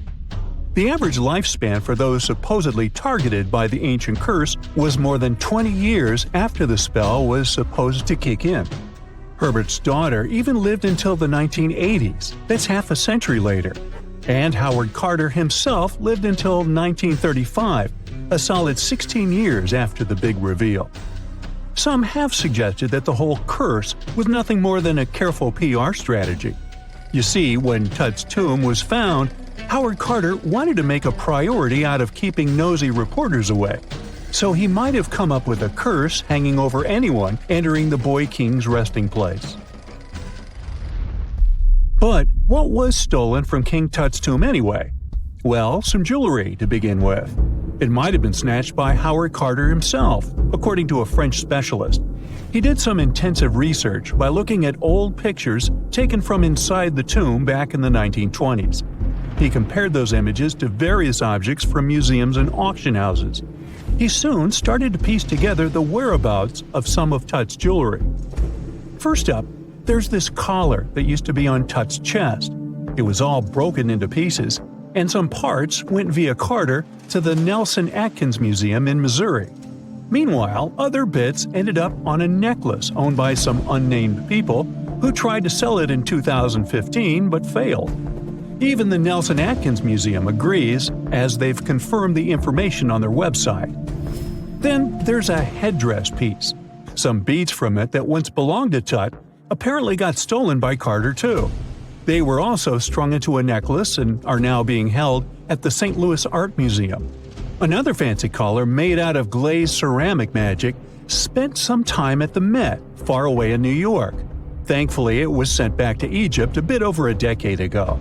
This seems to have been, as you'd expect by now, also stolen by Carter. Missing artifacts aside, King Tut still gave a ton of amazing objects that helped us learn more about this incredible ancient culture. Starting with the famous burial mask. It's this massive 21-inch gold art piece with semi-precious stones and glass paste. It weighs 22 pounds and showcases the boy pharaoh with a long beard and a headdress with a cobra and vulture. On the back, there's this spell from an important ancient Egyptian spiritual book that's supposed to make sure it works just as well in the afterlife. Tut was also apparently a board game enthusiast. They found 4 board games in his tomb, some made of ivory. Archaeologists also found a pair of gold sandals, though you'd imagine they were more for show than for comfort. In fact, the pharaoh probably never wore them in his lifetime. Now, speaking of fashion items, it turns out Tut was quite the fancy ruler. They even found a mannequin in his tomb that was used to pick out, adjust, and store his outfits and jewelry. The boy king seemed to have also enjoyed some music, based on the 2 trumpets historians found in his tomb. Though they were played back in 1935 in a BBC broadcast, the instruments are today considered too fragile to be maneuvered.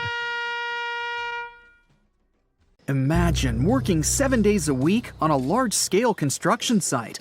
You, along with thousands of others, carry millions of stone blocks and put them on top of each other according to a complex system. You work without modern construction equipment. You have no air conditioning or constant access to water. It's so hot outside that you can fry eggs on the road. You've been building the pyramid for decades, and now, when it's finally done, you enjoy the result of the colossal work of thousands of people. You're looking at a giant cultural monument of global value that will freeze in time and amaze people for tens of thousands of years. A few thousand years have passed. People in the 21st century see the pyramids and are like, wow, I can't believe humans have built this. Yeah, the people who built the pyramids wouldn't have appreciated such a theory. But actually, there are reasons to believe that people built it using some fantastic technology. From the outside, it seems the Great Pyramids are just big triangles of stone. People just put some heavy blocks on top of each other, and that's it. In fact, the design seems too perfect to be true. The pyramid consists of more than 2 million blocks. They lay so close to each other and are so even that you couldn't squeeze even a thin sheet of paper between them. Scientists still can't figure out the exact technology for building the Egyptian pyramids. One of the biggest and most famous is the Great Pyramid of Giza. This huge construction, well known all over the world, has one big secret. There should be a capstone on top of the pyramid. It's a triangular-shaped stone block, a small pyramid on top of a huge one. It's also called a pyramidion. The builders of ancient Egypt made it out of granite and limestone and covered it with gold. No records or old drawings prove that there was a pyramidion at the top of the Great Pyramid of Giza. But there's another ancient Egyptian structure with such a triangle, the Red Pyramid. It was built before the Great One, and its capstone has survived to this day. Archaeologists have found and reconstructed it. But where could the capstone of the Great Pyramid be? It's a mystery that still has no answer. Some are sure that some thieves have stolen it from the top. Maybe they just climbed up and pushed the pyramidion down. It makes perfect sense. The capstone was probably the most valuable element of the pyramid. Many scientists and archaeologists still don't know its exact purpose. Some believe that this peak covered with gold glorified the pharaohs. The capstone reflected moonlight at night and illuminated the entire space around it. During the day, the capstone reflected sunlight with its shiny surface. You could have noticed it from afar. The top of the pyramid was a kind of guiding star for lost travelers. All other stone blocks of the pyramid consist of limestone. People polished them to make them look shiny. In the past, they were even glowing and reflected light. You could see glowing pyramids from space, although they looked like tiny lights. Over thousands of years, winds, sandstorms, and rains have changed the pyramid's appearance. If people had taken care of them all this time, they would have looked like something out of science fiction movies, or the pyramids from Las Vegas. But unfortunately, we will never see their original appearance. Some archaeologists and scientists believe that the capstone could absorb the sun's energy and distribute it evenly throughout the pyramid. No one knows precisely why the Egyptians needed this technology. There's a theory the pyramids are ancient energy systems. The pharaohs applied this energy to use some unique technologies that were more advanced than all the achievements of the 21st century. And the triangular shape of the pyramids was ideal for boosting this electromagnetic energy. In theory, solar radiation, or electromagnetic forces, accumulated at the top of the pyramid, filled the inner rooms, and then went down the walls to the base. Any surface distortion could prevent the flow from spreading, so they had to create a perfectly smooth surface. That's why they installed the blocks so that nobody could squeeze a needle or razor blade between them. Many people believe in this theory because they built the pyramids from limestone. This material can hold energy inside itself. In the inner part, they created granite deposits to cause air ionization, that is, to create an electric charge. They also dug channels under the pyramid for water to transmit electricity. And at the top, they put a gold capstone, the best conductor of electricity. So, this is how you get a great power generator. Different cultures used similar technologies to create electricity all over the world. But these are all theories. If it had been working, humanity would have used these technologies today. There are mentions of the metal industry, chemistry, engineering, physics, mathematics, and astronomy in some ancient records. Most scientists don't believe in all these things. We know the detailed stages of the technology's development in different cultures. In the 21st century, scientists, historians, and anthropologists can track the evolution of all modern devices. If people had created some technological inventions in ancient times, the history of the world would have looked different. Perhaps all the achievements of antiquity could have been wiped off the face of the earth by global cataclysms, and it can happen to us. Just imagine how people would dig up a laptop in 5,000 years. Perhaps they wouldn't understand what kind of device it is. Another Egyptian wonder surrounded by mystery is the statue of the Sphinx. The Egyptians carved it out of a single massive piece of limestone about 4.5 thousand years ago. But scientists still don't know the exact date of its construction or who built it. People painted the Sphinx in different colors, so it looked much brighter and more vivid in the distant past. It was shining just like the Great Pyramids. Anyway, time hasn't only changed its appearance, but its name too.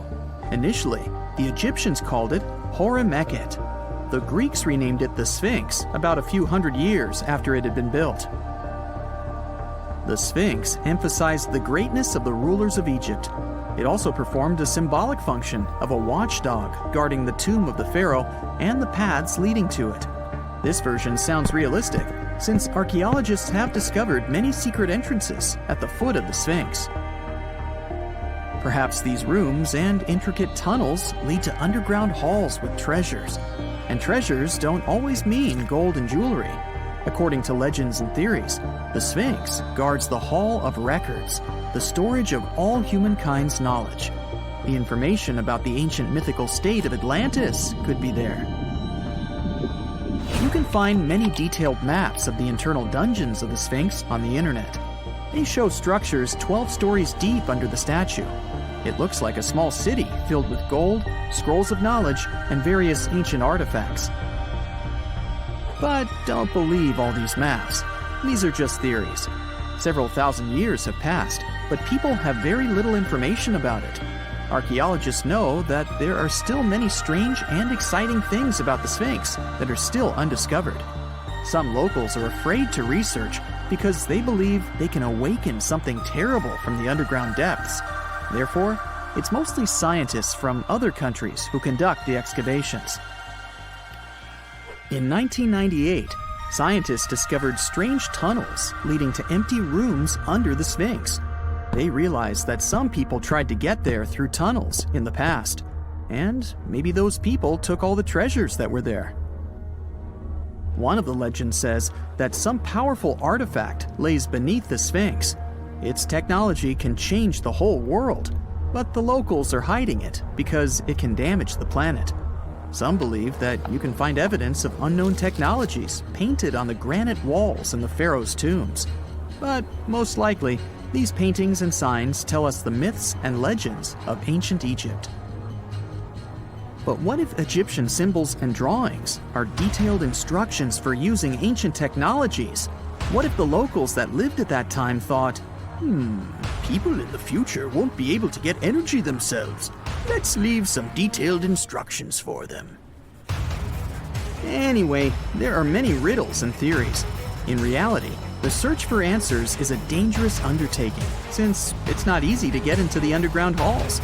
Excavations can ruin the structure of the entire Sphinx. Any person inside the tunnels may get lost and never be able to find their way back. Besides, it costs a lot of money. Now, what would be awesome is if people could invent some device that could scan underground areas and show their detailed models. This summer, you finally decide to go on that once-in-a-lifetime round-the-world trip. The first stop of this exciting adventure is in Europe. You start your journey in Italy, the country of pasta and pizza and delicious gelato. Ah, there it is, the world-renowned Leaning Tower of Pisa. You buy your ticket and get inside the crooked monument. You're about to climb 251 slippery stairs, so watch your step and don't forget to breathe. The white marble stones are astounding, and from time to time, you peep outside to enjoy the view of the city. Congratulations, you've made it! You've reached the top of the bell tower and can take all the selfies you want. The Leaning Tower of Pisa is one of Italy's most iconic landmarks. During your hike up the stairs, a guide tells you it's actually a medieval monument. It was built between the 12th and 14th centuries, taking over 200 years to finish. And in case you're wondering if it's always been tilted, I can say without a doubt, yes it has. Once they finished the third floor, the bell tower started sinking. The thing is, the very name Pisa comes from the Greek word that means marshy land. The ground there is extremely soft, made of clay, mud, and sand. And architects have been trying to save the day ever since they built the tower. At the top of the 185-foot-tall monument, you take your time admiring the city. How many terracotta rooftops can you count? If you walk toward the south side of the monument, you may feel closer to the ground. This is because the Leaning Tower of Pisa tilts toward the south. At one point, it leaned almost 5.5 degrees and still didn't fall. Today, when you visit the monument, the guide might tell you the tower is leaning less. A few years ago, the world's best architects and engineers did some construction works next to the monument to keep it from falling over. They dug several tunnels and took out over 38 cubic meters of soil from under the north side of the tower. So now the tower is tilting at an angle of only 4 degrees. So, if you want to take one of those classic photos where you're holding up the tower, you better hurry. Who knows how long the tower will still be leaning? Now it's time for you to make your way to Rome. This city is basically an open-air museum, and you have to check it out for yourself. It's scalding hot, but you're lucky. Today, you're visiting the baths of Caracalla. Are you ready for an authentic ancient Roman experience? You enter through what once was a locker room. You'll have to use your imagination. Today, you'll only see 130-foot-tall brick walls here. Romans of every class would spend an hour or two in the baths every day. They would come after a long day at work or before dinner. Imperial bath complexes, such as this one, were usually free, but you had to pay an admission fee. Leaving the locker room, visitors would stop in a heated room where they would receive oil and scrub massage. Then, some people would move on to one of 2 exercise yards. Can you see how ample they were?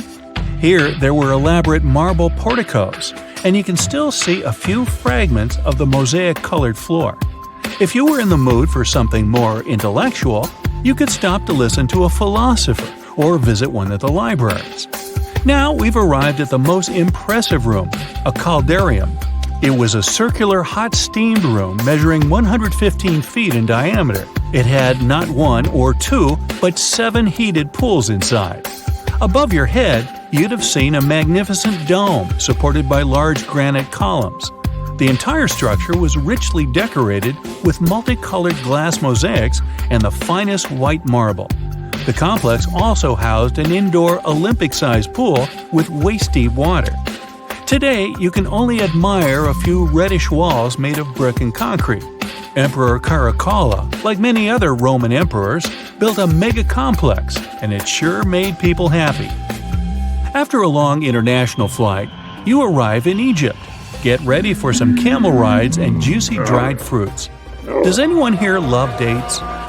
You leave your hotel at dawn and make your way to the outskirts of Cairo. You drive past the Nile River toward the West Bank. Don't forget to take some pictures. In the distance, you spot a large monument. It's the Great Sphinx of Giza. Can you believe people created this monument over 4,500 years ago?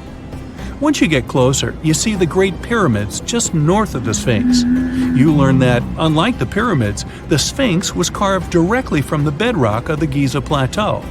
Until today, it's one of the largest statues in the world, measuring 66 feet in height and 240 feet in length from paws to tail. The face of the Sphinx looks a tad beaten today, but according to archaeologists, it wasn't always like that. A Photoshop reconstruction of the Sphinx gives it a very different look. As you can see, at one point, the Sphinx's nose was chopped off together with parts of the chin. Scientists believe that the statue is a representation of the great pharaoh Khafra. This is why its face resembles a human so much. Just below the eyes, a dark carved line was added to represent the charcoal eyeliner ancient Egyptians used to wear. Fun fact, this wasn't only a beauty habit. It protected their eyes from ultraviolet rays. In a desert region that gets so much sunlight, this might come in handy. Until today, researchers debate whether or not the Sphinx had a beard. Many believe that if it was meant to depict a pharaoh, it most likely had a braided beard that got destroyed by erosion or humans. Even today, you can still see the remains of a regal headdress on the head of the Sphinx. These head ornaments were associated with power and royalty. Now imagine that the stripes are blue and gold. This is probably what it looked like when the monument was first constructed. There's no evidence of how long it took to build the Sphinx, but it was likely very long, as the carved details are pretty impressive. If you're lucky, your guide might take you to one of the secret chambers inside the statue. If they're real and not just a myth, I mean. The crystalline waters of Greece. Whether you arrive by boat or plane, you're in for a real treat. This is the focal point of archaeological sites. You arrive at Muography Marina and Port, but wait a minute, you don't see any monuments around. The Colossus of Rhodes is nowhere to be found at first glance. That's because it was destroyed long ago. Before tumbling down during a mighty earthquake, the great statue was considered one of the 7 wonders of the ancient world. If you saw the Colossus in a picture, you would probably mistake it for Lady Liberty. Well, that's actually not a coincidence. Apparently, there's a connection between the Statue of Rhodes and the Statue of Liberty.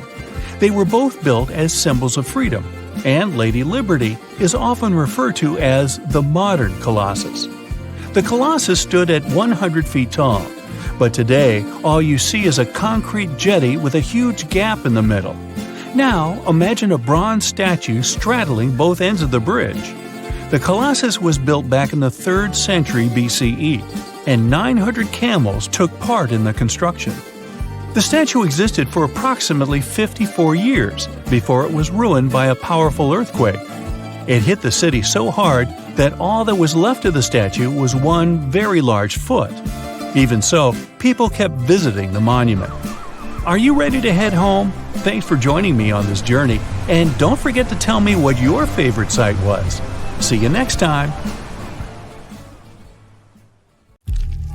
When you hear the word mummy, you might get a chill down your spine.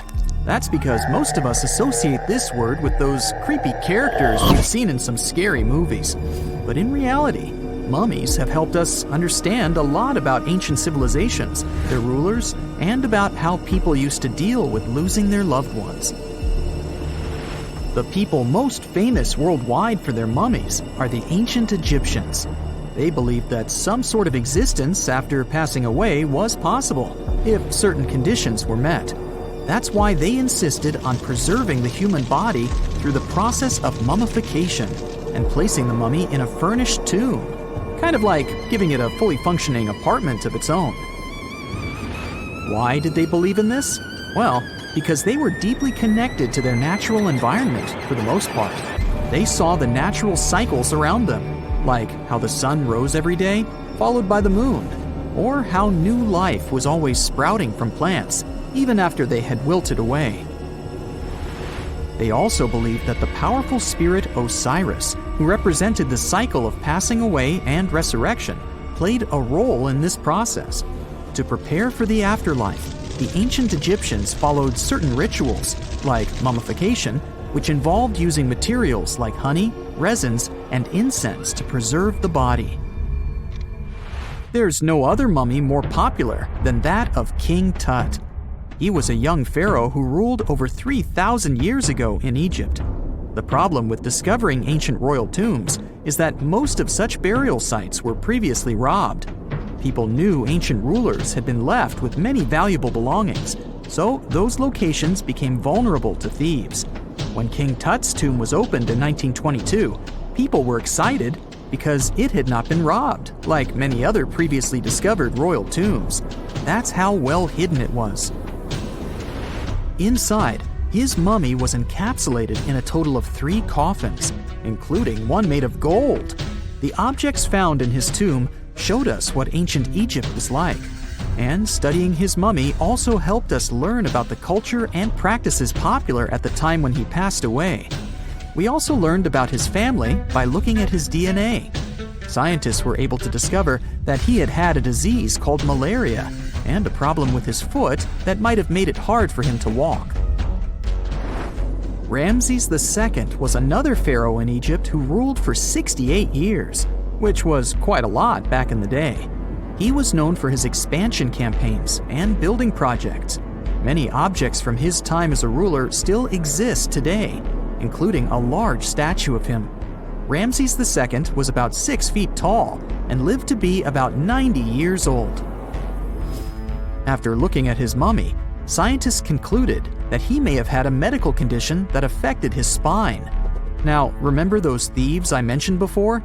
They are probably the reason why Ramses II ended up in a plain coffin in a secret collection of royal mummies at Deir al-Bahari, which was rediscovered in 1881. Thankfully, archaeologists were able to identify him because his journeys had been recorded on his wrappings. The process was really tedious too. In fact, in ancient Egypt, the mummification process could take a staggering 70 days to complete. A special person would say a very specific speech while delicately handling the body and drying it out using a type of salt called natron. They also used linen and resin to make the body look more lifelike and to wrap it in cloth. The tomb was equally as important for ancient Egyptians. The walls of King Tut's tomb, for example, were adorned with intricate artwork that depicted his journey to the afterlife, from his burial procession to his passage through the underworld. The ancient Egyptians believed that everyone made this journey after passing away, and they filled their tombs with items and paintings to help the person in their spiritual travels. Additionally, the walls of the tomb were decorated with spells from a special book, which contained a collection of poems that the Egyptians believed would help people reach the afterlife. And speaking of how important this journey was, people also placed food in these ancient tombs. In King Tut's tomb, archaeologists discovered 36 jars of vintage beverages and 8 baskets of fruit, which were believed to be left there to help him in his journey to the afterlife. The Egyptians believed that traveling to the afterlife took a really long time, so they left a lot of supplies, such as food and water, to sustain their loved ones. Pharaohs also generally had numerous luxurious garments and beautiful jewelry in their tombs to ensure that they would have a fashionable journey.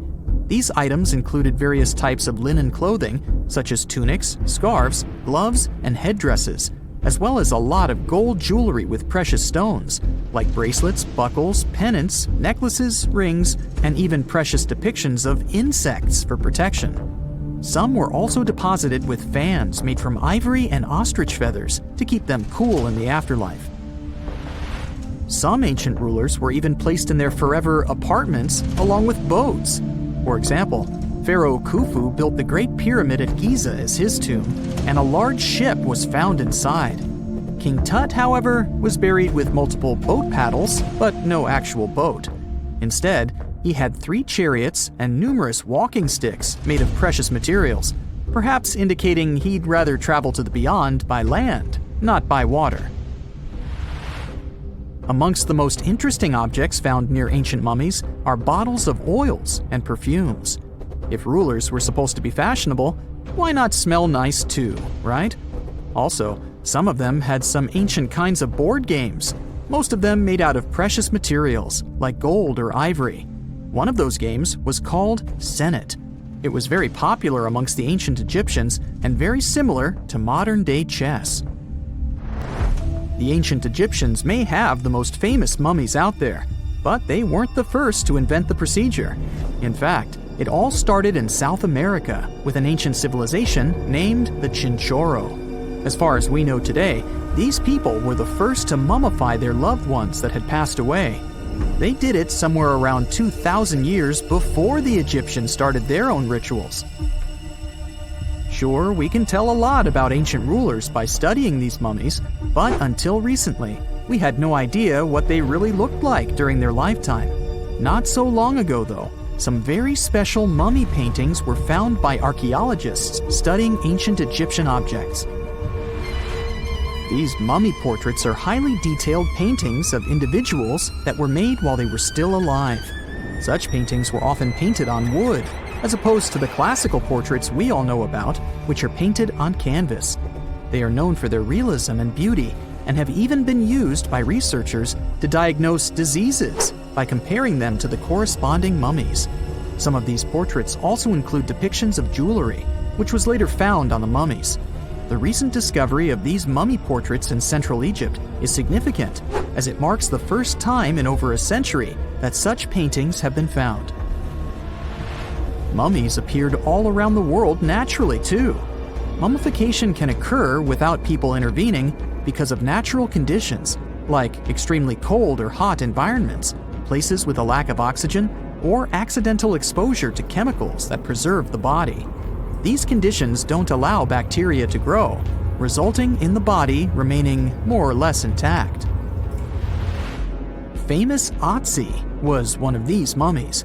We know today he was a man who lived around 5,000 years ago in Europe. But upon his discovery in the Alps in 1991, Austrian authorities initially believed that he was a modern mountaineer because of how well preserved the body was. However, after the Iceman was removed from the glacier, it was determined that he was actually from the Copper Age.